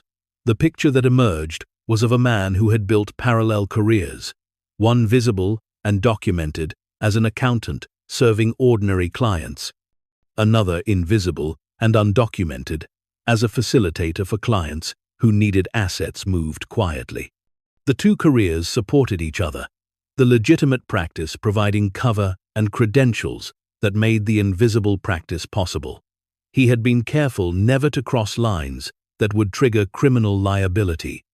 The transactions documented in his journal involved willing buyers and sellers, payments for services rendered, exchanges that might have been unconventional but were not illegal.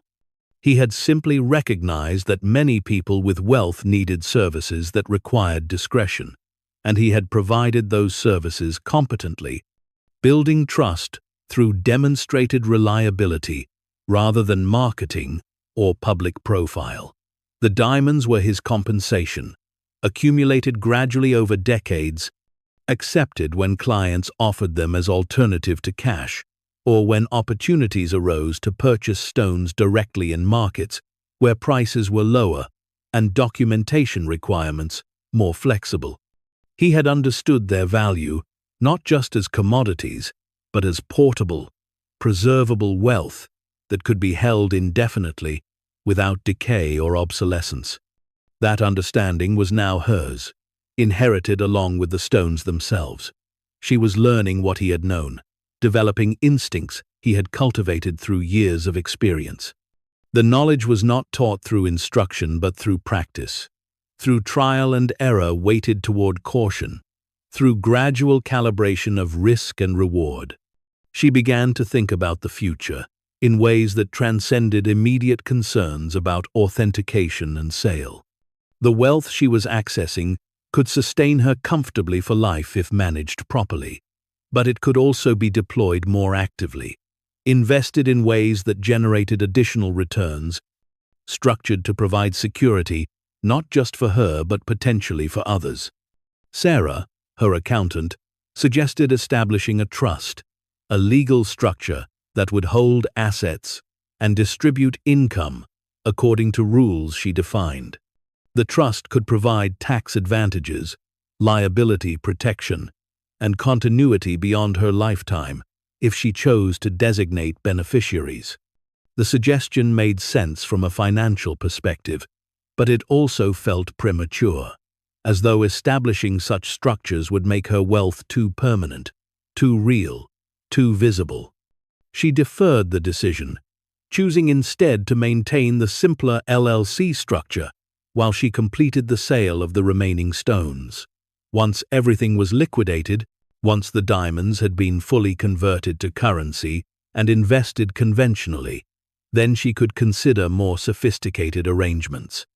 For now, simplicity reduced complexity, and reduced complexity minimized risk. The authentication of the larger stones proceeded slowly, each one requiring specialized evaluation that took weeks to complete. The largest diamond from the queen piece proved to be over 3 carats, its quality exceptional, its value estimated at over $150,000. The figure was so large that Elliot suggested breaking the stone into smaller pieces to make it more marketable, but she refused. The stone was beautiful as it was, perfect in its proportions and brilliance, and destroying that perfection for marginal financial advantage felt wrong. Instead, Elliot reached out to his most exclusive contacts, buyers who acquired statement pieces rather than investment stones, collectors for whom size and quality mattered more than price. The process took months, but eventually a buyer emerged, a woman from Singapore who purchased the stone sight unseen based on certification, trusting Elliot's reputation and the laboratory reports he provided. The transaction was the largest single sale, the payment arriving in installments designed to avoid triggering reporting requirements, each installment substantial enough to feel transformative. When the final payment cleared, she sat at her small table and calculated her total liquid assets, adding account balances, subtracting outstanding obligations, arriving at a figure that exceeded $2 million. $2 million from stones she had discovered by accident, inherited through a choice her siblings had mocked, claimed because she had valued something they dismissed. The vindication was profound but private, known only to her, celebrated in the quiet of her apartment, with no one to witness or share her success. As she closed her laptop and looked around the familiar space where she had struggled for so long, she understood that the transformation was nearly complete. The stones that remained were fewer now, their conversion to currency a matter of time and continued patience. The wealth she had accumulated was real, accessible, hers in ways that could no longer be questioned or taken away. Outside, the city continued its rhythm, indifferent and vast. Inside, she stood at a threshold she had never expected to reach, holding in her possession and her accounts a fortune that had been hidden, discovered, and now largely realized. The real discovery was not the diamonds themselves, but the understanding that sometimes inheritance was not what was given openly, but what was hidden carefully, waiting for someone who cared enough to look. The path forward remained uncertain in its specifics, but clear in its direction.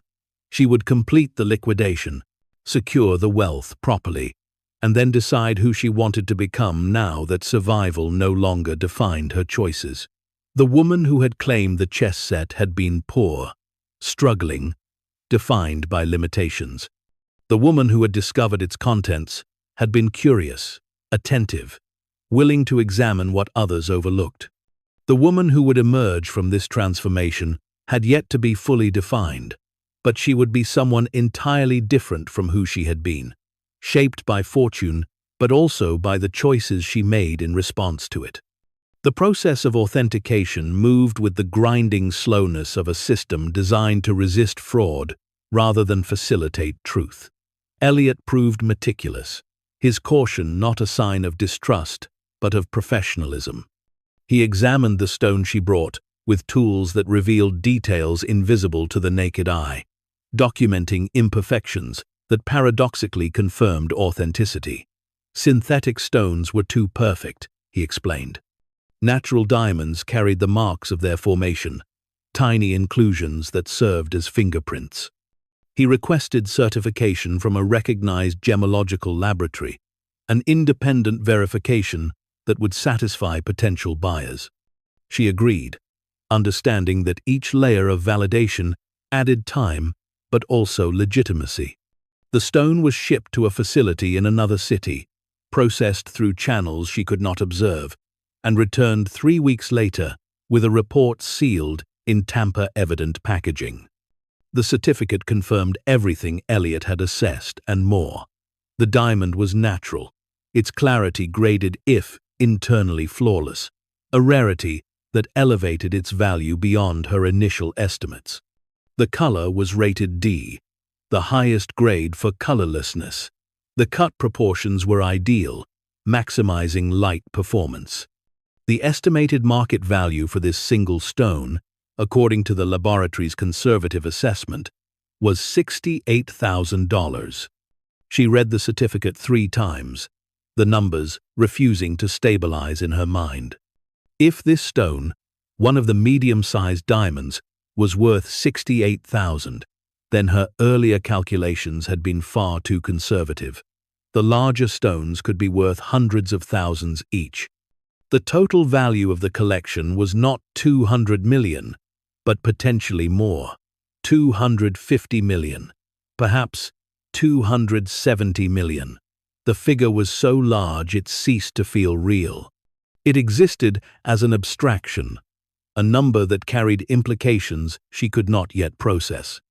She had lived her entire adult life within a narrow band of financial possibility, measuring worth in hundreds of dollars, treating thousands as transformative.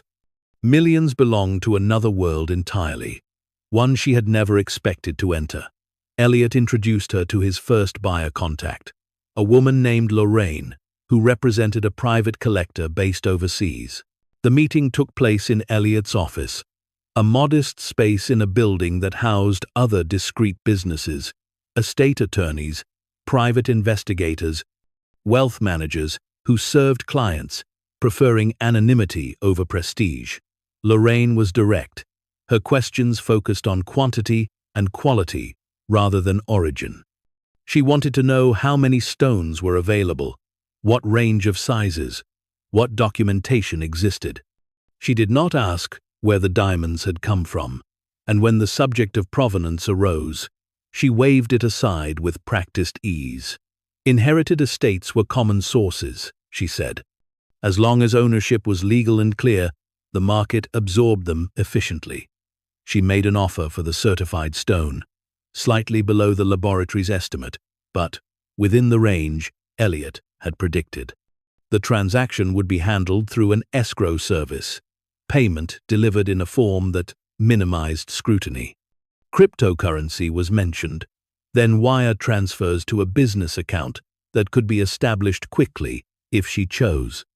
The options were presented without judgment, each one suited to different levels of comfort with complexity. She accepted the offer after consulting with Elliot privately. He advised patience, suggested she was under no pressure to sell immediately, but acknowledged that first transactions often established relationships that made subsequent sales easier.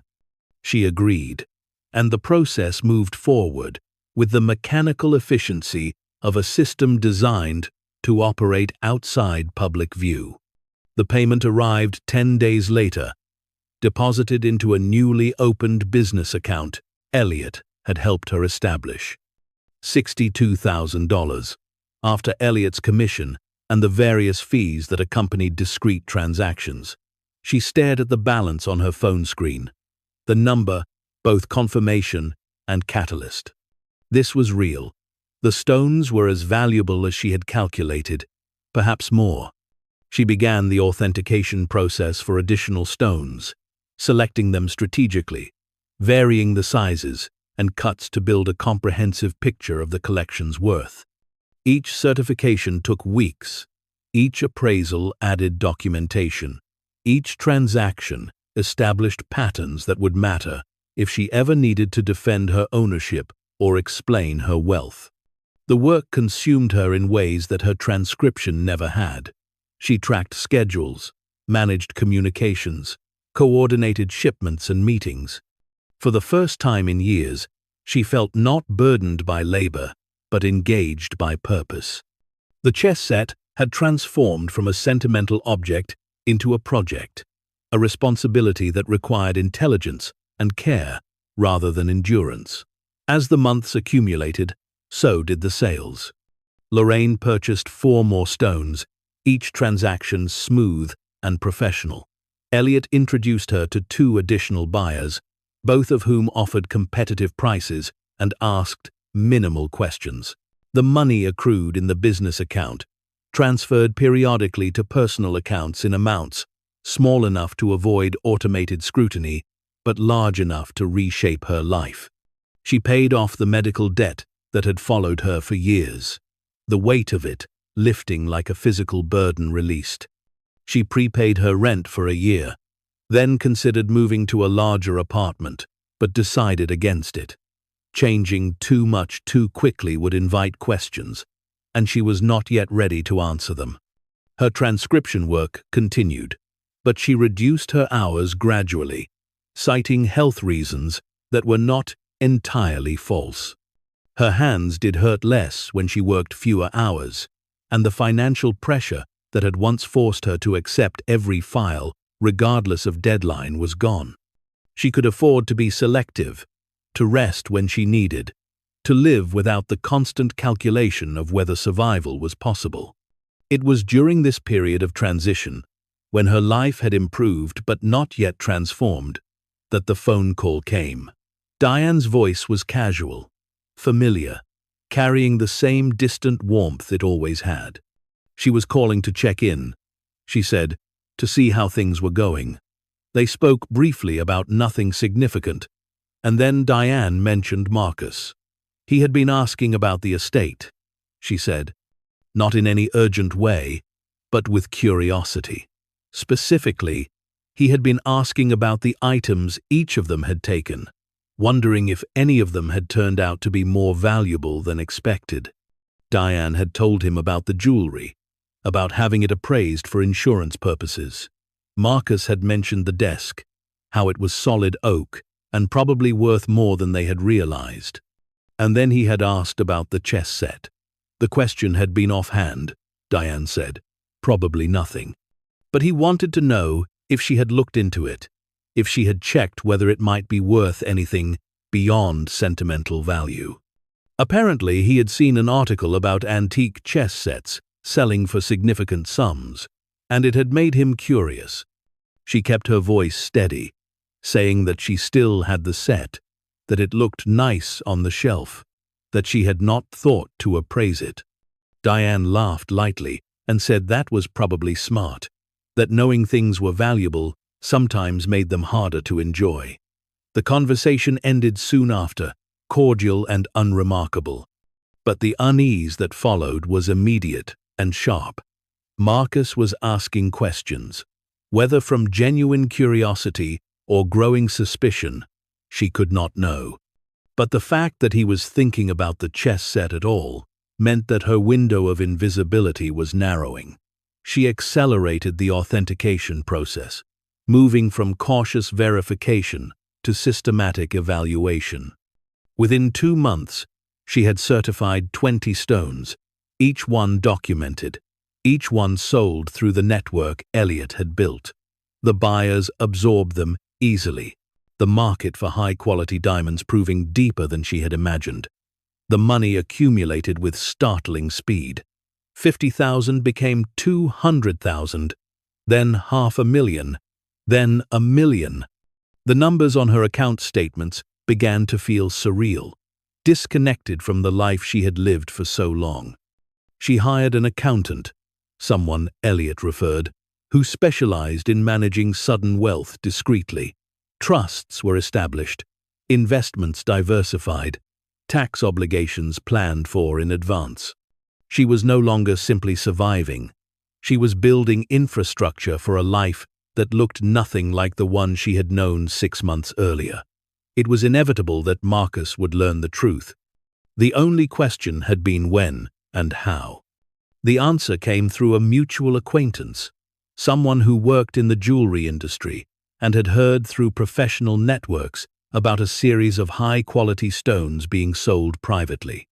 The descriptions had been vague, but the timing and the general profile of the seller had been specific enough to prompt questions. Marcus called on a Sunday evening, his voice tight with something between confusion and anger. He did not ease into the conversation or pretend the call was casual. He asked directly whether she had sold anything from the estate, whether she had found something valuable in the items she had taken. She considered lying. The instinct to protect herself, to maintain the secrecy that had served her so far, was powerful. But she also knew that denial would only delay confrontation, and delay would give Marcus time to build a case, to involve attorneys, to complicate what could be resolved more simply. She told him the truth. She said the chess set had contained diamonds, hidden inside the pieces, that she had discovered them months earlier, that she had been selling them carefully through legitimate channels. She did not apologize. She did not justify. She simply stated the facts. The silence that followed was longer than she expected. When Marcus spoke again, his voice was different, strained but controlled. He asked how many diamonds. She told him. He asked what they were worth. She gave him an estimate, one that was conservative but honest. He asked why she had not told them. She said because the stones were hers, part of the item she had claimed legally through the estate, that she had no obligation to share what she had discovered on her own. He argued that the estate should have been reopened, that assets of that value should have been disclosed, that keeping them hidden was potentially illegal. She countered calmly. The chess set had been appraised as part of the estate and found to have negligible value. She had claimed it in good faith. What she discovered afterward, through her own examination, was hers by right.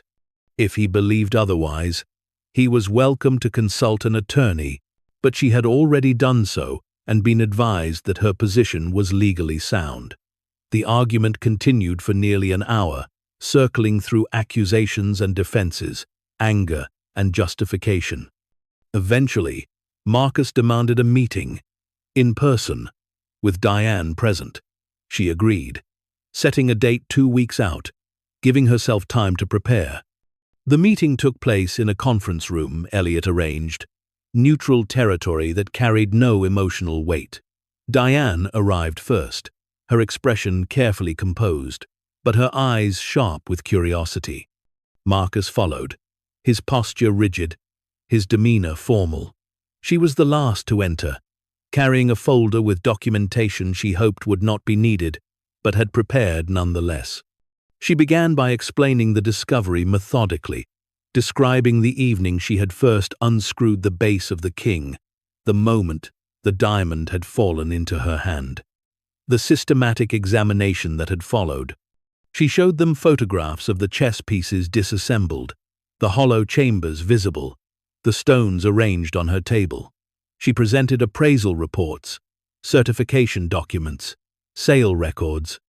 Marcus listened without interrupting, his face unreadable. Diane leaned forward occasionally, asking questions that were more curious than confrontational. How many stones total? What was the largest worth? Where had they been sold? She answered each question directly, withholding only the specific buyers and the precise total value. That information was hers to protect, and she saw no reason to provide more than was necessary to establish credibility. When she finished, Marcus spoke. He did not contest the legality of her claim. He acknowledged, grudgingly, that the chess set had been appraised and assigned to her fairly, but he argued that morally, ethically, the discovery should be shared. They were siblings. The inheritance had been divided equally. This windfall, regardless of how it was discovered, should be divided as well. Diane was quieter, her response more measured. She said she understood Marcus's point, but she also understood the other perspective. The stones had been hidden deliberately. Their father had chosen not to disclose them, had chosen to leave them in a form that required discovery. Whether intentionally or not, he had created a situation where only the person who examined the chess set closely would find them. She had been that person. She had claimed the set when neither of them wanted it, had taken it home when they dismissed it as worthless, had examined it carefully enough to notice what they would never have seen. Did that count for nothing? The debate that followed was not heated, but it was thorough. Marcus presented his case with the precision of someone accustomed to financial arguments. Diane offered a perspective that sought middle ground, suggesting perhaps a partial division, a gesture of goodwill that acknowledged both the legal claim and the familial connection. She listened, considering their arguments not with defensiveness, but with genuine thought. She had not expected to keep everything. She had known from the moment Marcus called that some form of negotiation was inevitable. The question was not whether to share, but how much, and under what terms. After an hour of discussion, she made an offer. She would give each of them a lump sum, not equivalent to a third of the total, but significant enough to acknowledge the inheritance they had all received from their father. The amount she proposed was substantial enough to pay off a mortgage, to fund a business, to change a life in meaningful ways, but not so much that it eroded the security she had built for herself. Marcus protested immediately, arguing that the amount was insufficient, that equity demanded equal division. Diane was silent, her expression thoughtful. She asked how much was left, how much had already been sold, whether the offer represented a fair proportion. She answered honestly. Roughly a third of the stones remained. The amount she was offering represented approximately 15% of the estimated total value. She explained that she had spent months managing the authentication and sale process, that she had taken the risk of holding the stones, of navigating the legal and practical complexities, that her work had made the wealth accessible at all. Diane considered this, then nodded slowly. She said the offer seemed fair, that it acknowledged both the shared inheritance and the individual effort. Marcus disagreed vehemently, but Diane cut him off. She said she was accepting the offer, that she appreciated the gesture, and that she did not want to spend years fighting over something that had been given to all of them by a father who clearly valued discretion over transparency. Marcus stood abruptly, his frustration visible. He said he would consult an attorney, that he would not accept what he considered an unjust division. He left the room without further discussion, the door closing behind him with controlled force. Diane remained seated. She looked across the table, her expression softer than it had been. She said she was sorry for the tension, that she knew this had not been easy. She asked if their father had left any indication of why he had hidden the stones, whether there had been letters or notes that explained his reasoning. She mentioned the journal, the entries that suggested unconventional payments, the discretion that had defined his professional life.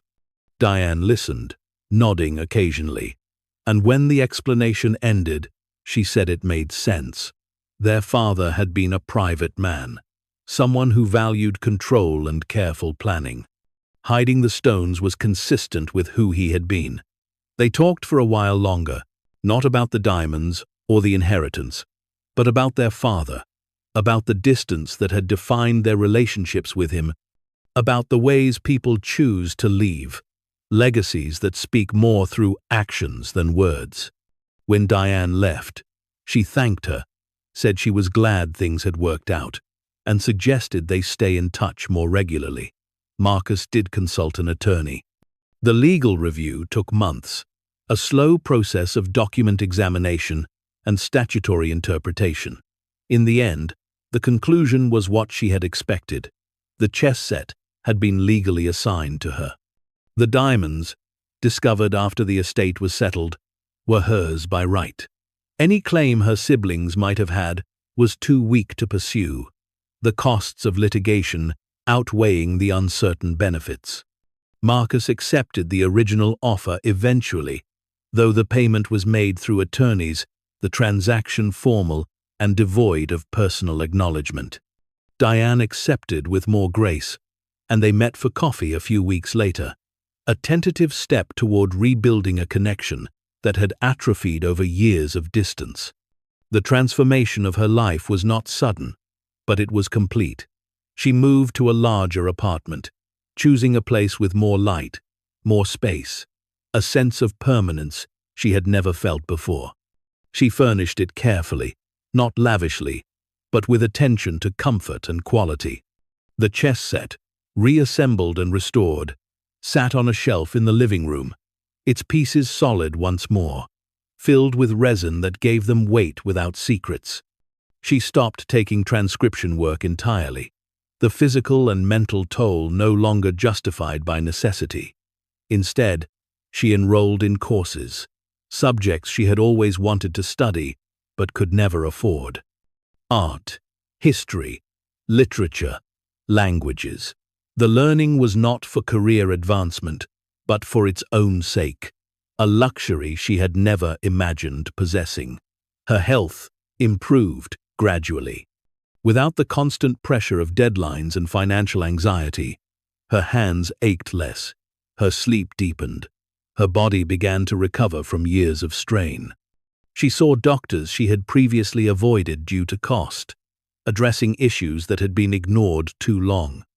The relief was not just financial, but physical, a reclaiming of well-being that felt almost as valuable as the money itself.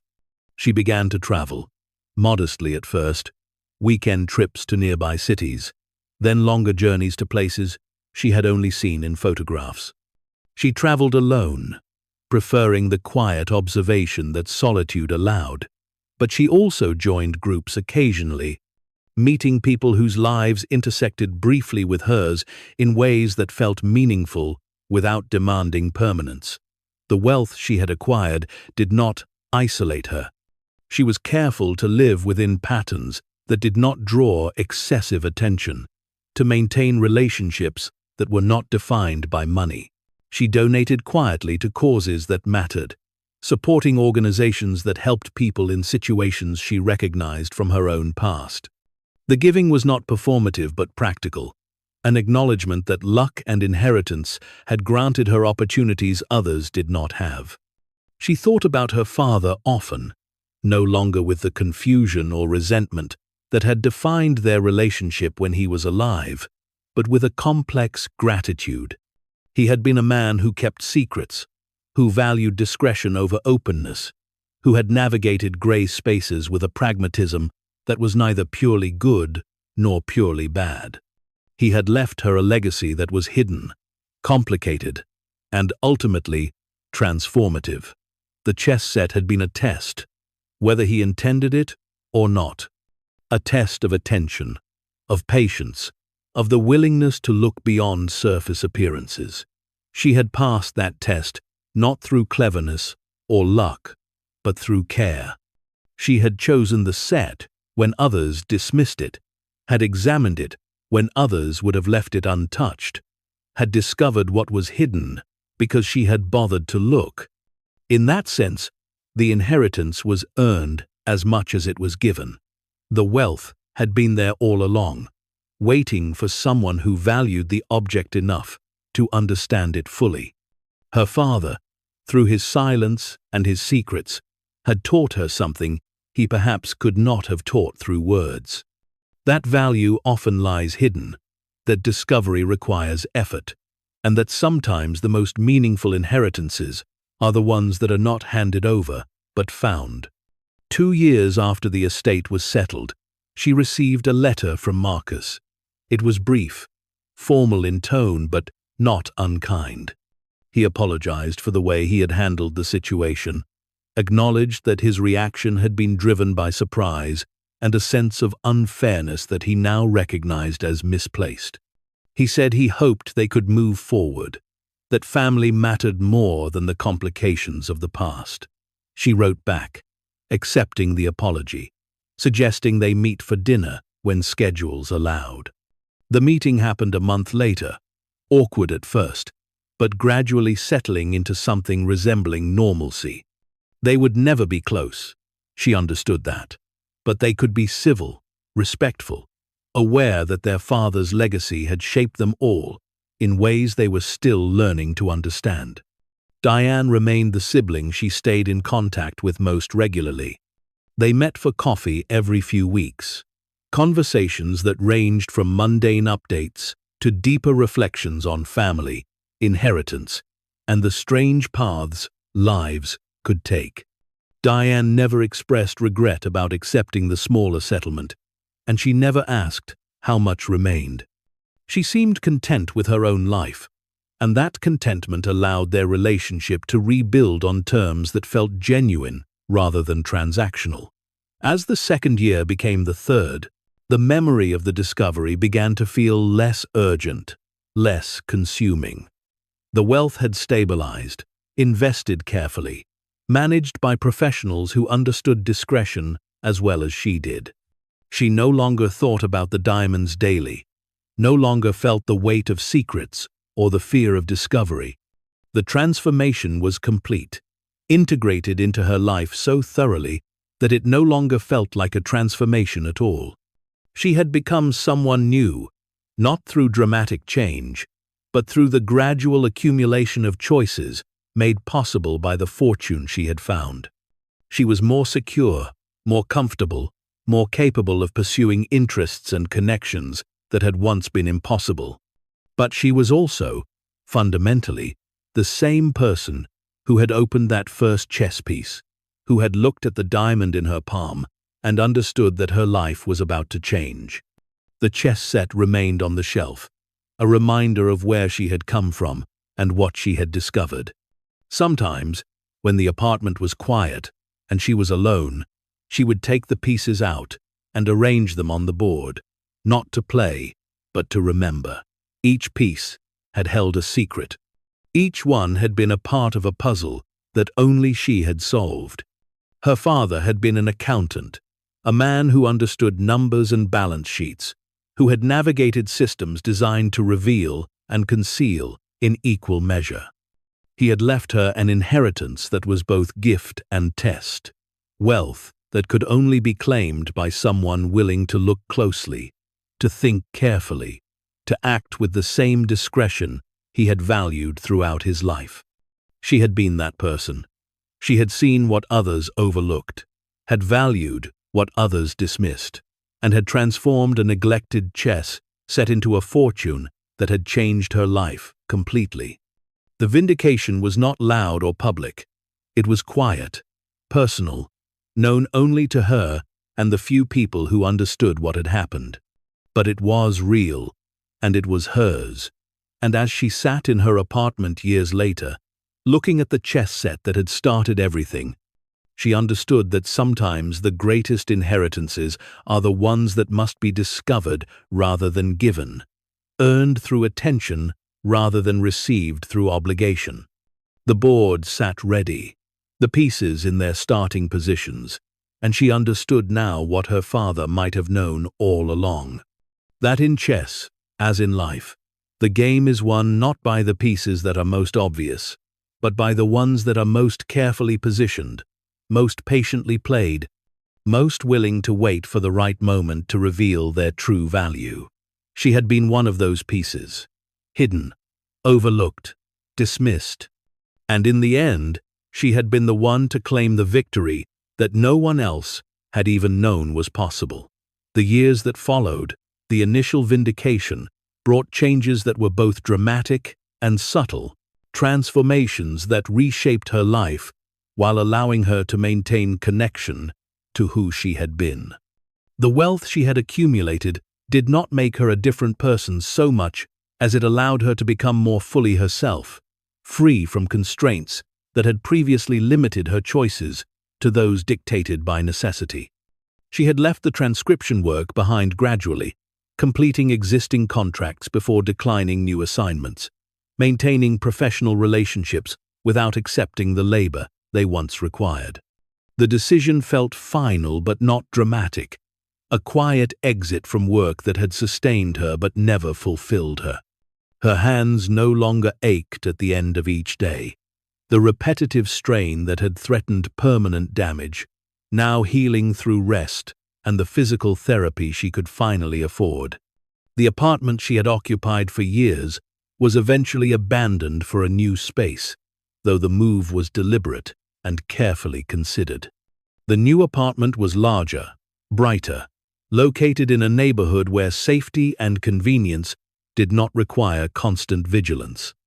It had a proper bedroom separated from the living area, a kitchen spacious enough to actually cook rather than merely reheat, windows that faced south and flooded the space with light that made everything feel cleaner, more hopeful. She furnished it slowly, choosing pieces that reflected her taste rather than her budget, discovering preferences she had never known she possessed. She learned that she liked mid-century modern furniture, clean lines, and natural wood that echoed the craftsmanship of the chess set. She invested in a quality mattress, proper linens, kitchen equipment that worked reliably.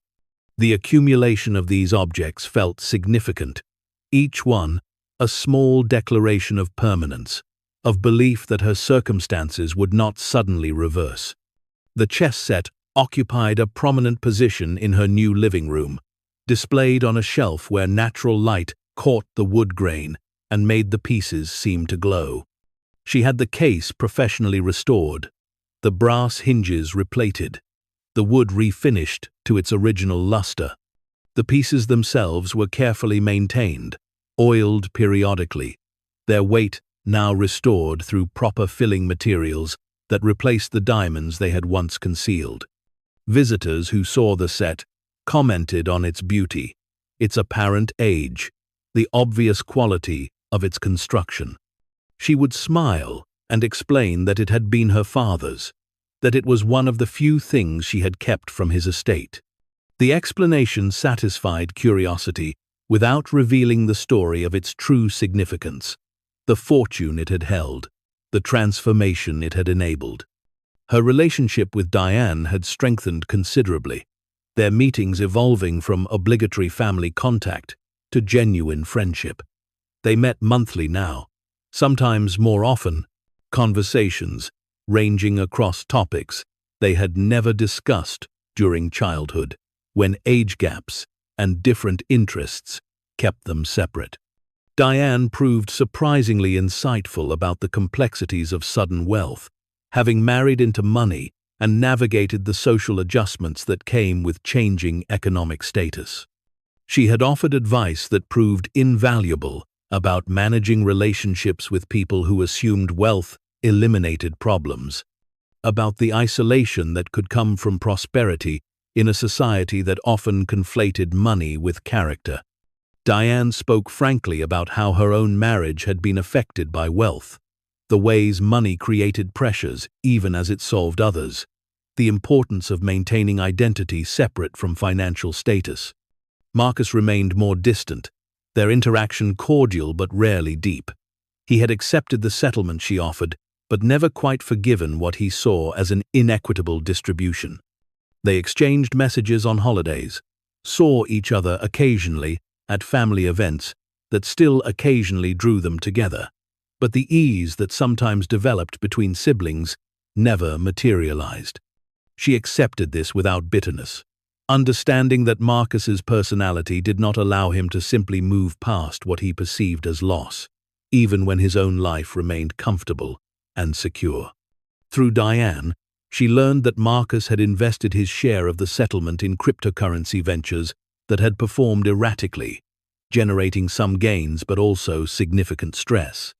The irony was not lost on her. Marcus, the financial professional, had chosen speculative investments, while she, the former transcriptionist, had built wealth through patient, methodical liquidation of tangible assets. The contrast suggested something about personality and approach to risk that transcended professional training or experience. The education she pursued filled time that work had once consumed and provided structure that pure leisure would have lacked. She enrolled in university extension programs, taking classes that interested her without concern for degrees or credentials.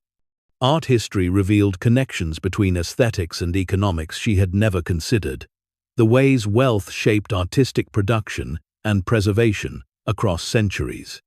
Literature courses introduced her to narratives about class, inheritance, and transformation that resonated with her own experience in ways that made her both more empathetic and more critical of certain romantic notions about poverty and wealth. She learned languages Italian first. For its beauty and its connection to art, she wanted to understand better. Then Mandarin, for its complexity and the challenge it represented. The discipline required by language learning appealed to her. The methodical progression from ignorance to competency through sustained effort. It reminded her of the chess set, of how patient attention revealed what initial examination might miss. Travel became a regular part of her life, trips planned around interests rather than obligations. She visited museums in cities she had only seen in photographs, spent weeks in places where she could walk without purpose, exploring neighborhoods and markets with the curiosity that had once led her to examine the chess set closely enough to discover its secrets. She traveled alone primarily, preferring the independence and the ability to change plans spontaneously. But she also joined group tours occasionally, meeting people whose lives intersected briefly with hers in ways that felt meaningful without demanding permanence. In Florence, she spent an afternoon in front of a single painting, watching how light changed its appearance as the day progressed, understanding for the first time what art historians meant when they discussed temporality and viewing conditions. In Kyoto, she participated in a tea ceremony that taught her about ritualized attention, about the way formal constraints could paradoxically create freedom within defined boundaries. In Buenos Aires, she took tango lessons that forced her to trust partners and surrender some control, lessons that applied beyond dance to life more broadly. These experiences accumulated not as checklist items, but as layers of understanding, each one adding depth to her sense of herself and her place in the world. She was no longer simply the woman who had discovered hidden diamonds. She was becoming someone whose life extended beyond that single transformative event, whose identity encompassed experiences and knowledge that had nothing to do with inheritance or wealth. The charitable giving she engaged in was deliberate and personal, focused on causes that reflected her own past struggles. She established scholarships for students pursuing medical careers, specifically targeting those from low-income backgrounds who worked while studying, understanding intimately the toll that combination exacted. She funded programs that provided interest-free emergency loans to families facing eviction or medical crises, helping people bridge gaps that could otherwise lead to homelessness or bankruptcy. The giving was anonymous where possible, structured through her LLC or through donor-advised funds that separated her identity from her contributions. She had no interest in recognition or gratitude, no desire to be celebrated for generosity that felt less like virtue than like obligation. She had been given fortune through accident and inheritance, and using some of that fortune to ease others' struggles seemed like the minimum response rather than something deserving praise. She also funded smaller, more personal interventions. When a neighbor she barely knew faced job loss and possible eviction, she arranged through intermediaries for a temporary rent subsidy that allowed the family to stabilize without knowing who had helped them. When a former colleague from her transcription days mentioned struggling with medical debt, she sent an anonymous payment to the collection agency, eliminating the debt without attribution.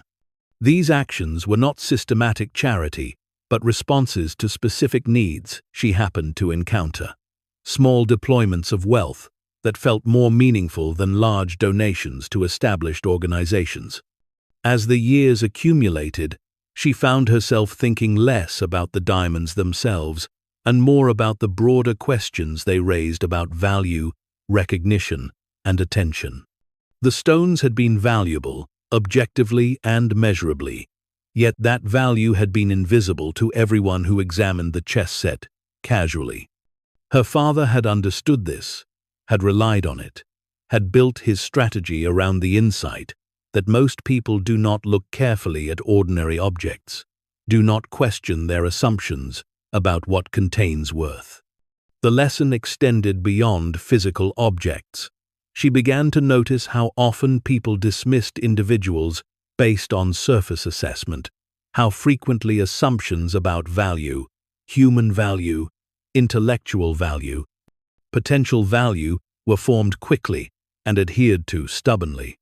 She had been dismissed by her siblings, by estate attorneys, by a system that measured worth primarily through visible wealth and conventional success markers. She had been poor, struggling, seemingly unremarkable in any way that mattered to people who valued financial security and professional achievement. Yet, she had possessed qualities that proved more valuable than Marcus's financial expertise or Diane's social connections. She had been attentive, patient, willing to examine carefully what others overlooked. Those qualities had changed her life, had revealed fortune that more sophisticated, more educated people had missed entirely. The recognition humbled her but also sharpened her attention to others who might be similarly overlooked, similarly underestimated, similarly possessing qualities that conventional assessment might miss. She became a mentor informally, connecting with younger people who reminded her of herself, offering advice and sometimes financial support for education or business ventures. She was careful not to create dependency, not to position herself as savior, but rather as someone who had resources and willingness to invest them in people whose potential exceeded their current circumstances. Some of these investments succeeded spectacularly, others failed despite her support. But the overall experience taught her about the unpredictability of human potential, the way outcomes depended on countless factors beyond initial ability or even sustained effort. One young woman she helped, a single mother working multiple jobs while pursuing a nursing degree, sent her a message years after receiving scholarship support. The woman had completed her degree, found stable employment, was raising her children in a secure home. The message expressed gratitude, but also included a question: why had the scholarship been offered? What had she done to deserve support when so many others struggled without help? She thought carefully before responding. The answer was both simple and complex. The woman had done nothing to deserve support in the sense of earning it through prior achievement. She had simply been in need, had applied for assistance, had demonstrated qualities: persistence, determination, clear goals that suggested support would be used effectively. The selection was somewhat arbitrary, she acknowledged, dependent on the woman having applied for a specific scholarship at a specific time when funds were available. But, she added, perhaps that was the nature of fortune more broadly. Opportunity often arrived through combinations of preparation and chance that individuals could influence, but not entirely control. She herself had inherited wealth through circumstances she did not choose, through a father whose decisions she did not influence, through a chess set she claimed partly on impulse. The inheritance was both earned and unearned, deserved and undeserved, a mix of factors that defied simple categorization. What mattered, she suggested, was not whether fortune was deserved, but what one chose to do with it. The woman had used scholarship support to transform not just her own life, but the trajectory of her children's futures. That transformation justified the support retroactively, made it meaningful in ways that initial assessment could not have predicted. Similarly, she hoped her own use of inherited wealth justified the fortune she had discovered, made it something more than mere luck or windfall. The exchange crystallized thinking that had been developing gradually over years.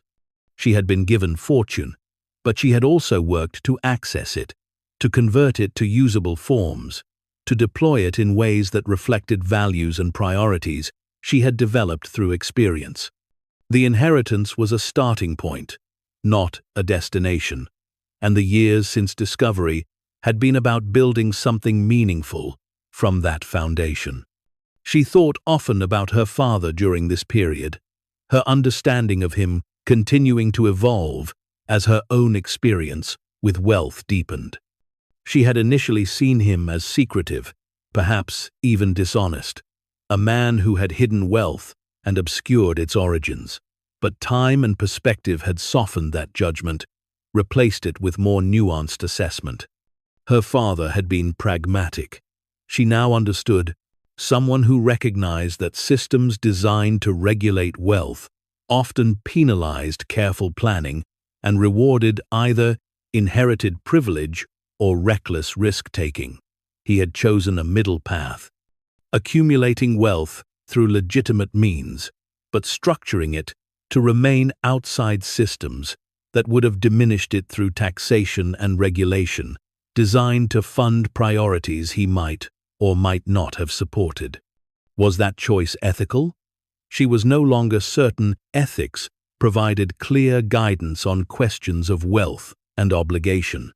Different moral frameworks suggested different answers, some emphasizing individual rights to property and minimal state intervention, others emphasizing collective obligations and redistribution according to need. Her father had chosen his framework.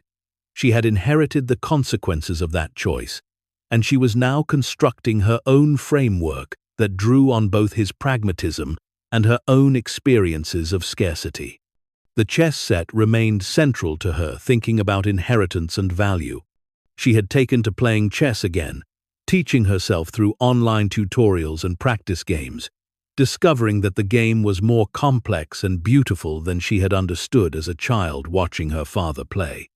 She learned about openings and endgames, about the importance of controlling the center, about sacrifice and exchange, about the way apparent losses could set up eventual victories. The parallels to her own experience were almost too obvious to articulate, yet they provided useful framework for thinking about choices and outcomes. She had sacrificed immediate gratification for long-term security, had exchanged visibility for protection, had controlled her own center, her knowledge of the diamonds, while allowing others to believe they understood the full scope of the board. The strategies her father had employed unknowingly became strategies she consciously adopted, refined through experience and adapted to circumstances he could not have predicted. The final stones from the collection were sold 5 years after the initial discovery, the last few pieces authenticated and liquidated through channels that had become familiar through repetition. The total realized value exceeded her initial conservative estimates significantly, $267 million, a figure so large it maintained its quality of unreality even after years of gradual accumulation. The money was invested conservatively through advisors who specialized in preserving wealth rather than maximizing returns. Bonds, dividend-paying stocks, real estate investment trusts, instruments designed to generate steady income with minimal volatility. She drew from the returns rather than the principal, living comfortably but not extravagantly, maintaining lifestyle that matched someone moderately successful rather than extraordinarily wealthy. The decision to conceal the full scope of her wealth was deliberate. She had seen how knowledge of money changed relationships, created expectations and resentments, attracted attention from people whose interest was transactional rather than genuine. By appearing moderately successful rather than wealthy, she preserved freedom to engage with others as equals, to build relationships based on shared interests rather than financial disparity. Diane knew only that she had done well with the stones, that the settlement she had provided came from genuine abundance rather than generous sacrifice. Marcus knew even less, his interest having waned as his own life developed in directions that left less time for grievance about past distributions. Both siblings assumed she had sold the diamonds for perhaps a few $1,000,000, enough to secure her future, but not enough to place her in a different category of wealth entirely. The truth remained hers alone. shared only with financial advisors, bound by professional confidentiality and legal structures designed to preserve privacy. She carried the knowledge lightly, as a fact about her circumstances rather than a defining feature of her identity. The wealth provided security and options, but it did not make her superior or somehow more worthy than others. It simply made her fortunate, and fortune was something to be managed responsibly, rather than celebrated ostentatiously. 10 years after the initial discovery, she hosted a small dinner party in her apartment, inviting Diane and a few friends she had made through classes and travel. The conversation ranged widely, touching on art and politics and personal experiences, the kind of free-flowing exchange that developed when people felt comfortable rather than performative. At one point, someone noticed the chess set on its shelf and asked about it. She explained its history briefly. The story she had told many times it had been her father's. She had claimed it from the estate. It reminded her of him. Someone asked if she played, and she admitted she had learned recently that the game was more interesting than she had realized. Diane smiled at this, adding that their father had been an excellent player, patient and strategic, someone who thought many moves ahead. She said it made sense that her sister would be drawn to chess, that there were family traits that persisted across generations, even when relationships were complicated or distant. The observation hung in the air for a moment, weighted with meanings that only she and Diane partially understood. Then the conversation moved on, flowing toward other topics, and the chess set returned to being simply a beautiful object on a shelf, its deeper significance known only to her. Later, after guests had left and she was cleaning dishes, she paused to look at the set again. The pieces sat in their starting positions, ready for a game that might never be played. She thought about all they had contained, all they had enabled, all they had taught her about value and attention, and the importance of looking beyond surface appearances.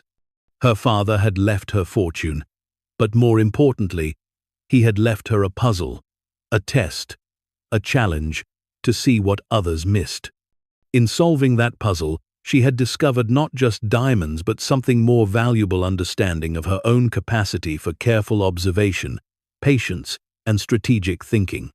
She had learned that she possessed qualities that conventional systems did not recognize or reward, that her years of struggle had developed resilience and attention that proved more valuable than education or connections. The inheritance was monetary, but it was also philosophical, a lesson about value and visibility that continued to shape her choices years after the initial discovery. She had been given fortune, but she had also earned it through the specific qualities that allowed her to recognize and access what her father had hidden. The combination of gift and achievement, luck and effort, inheritance and discovery, created a legacy that was uniquely hers. As she finished cleaning and prepared for bed, she felt profound gratitude for the chain of circumstances that had led her to the chess set, to the decision to claim it, to the evening when she unscrewed the first piece and found the first diamond. Her life had been transformed completely, lifted from struggle to security, from limitation to possibility. But the transformation had not changed who she fundamentally was, had not erased the memory of hardship or the empathy it generated. She was still the woman who had worked until her hands ached, who had measured life in paycheck intervals, who had chosen a chess set when others wanted desks and jewelry. But she was also someone new, shaped by fortune but defined by choices made in response to it. The wealth she possessed would continue to influence her life, but it would not consume it, would not become the sole measure of who she was or what she valued. The chess set sat on its shelf, beautiful and mysterious, holding no more secrets, but still carrying the weight of all it had revealed. It was her father's final gift, the most important thing he had given her, not because of its monetary value, but because it had taught her to look carefully, to question assumptions, to recognize that worth often hides in unexpected places, waiting for someone patient enough to discover it. Thank you so much for watching until the end. If you loved this story, check out the other videos on your screen now. I think you'll really enjoy them. And don't forget to subscribe if you haven't already. See you in the next story.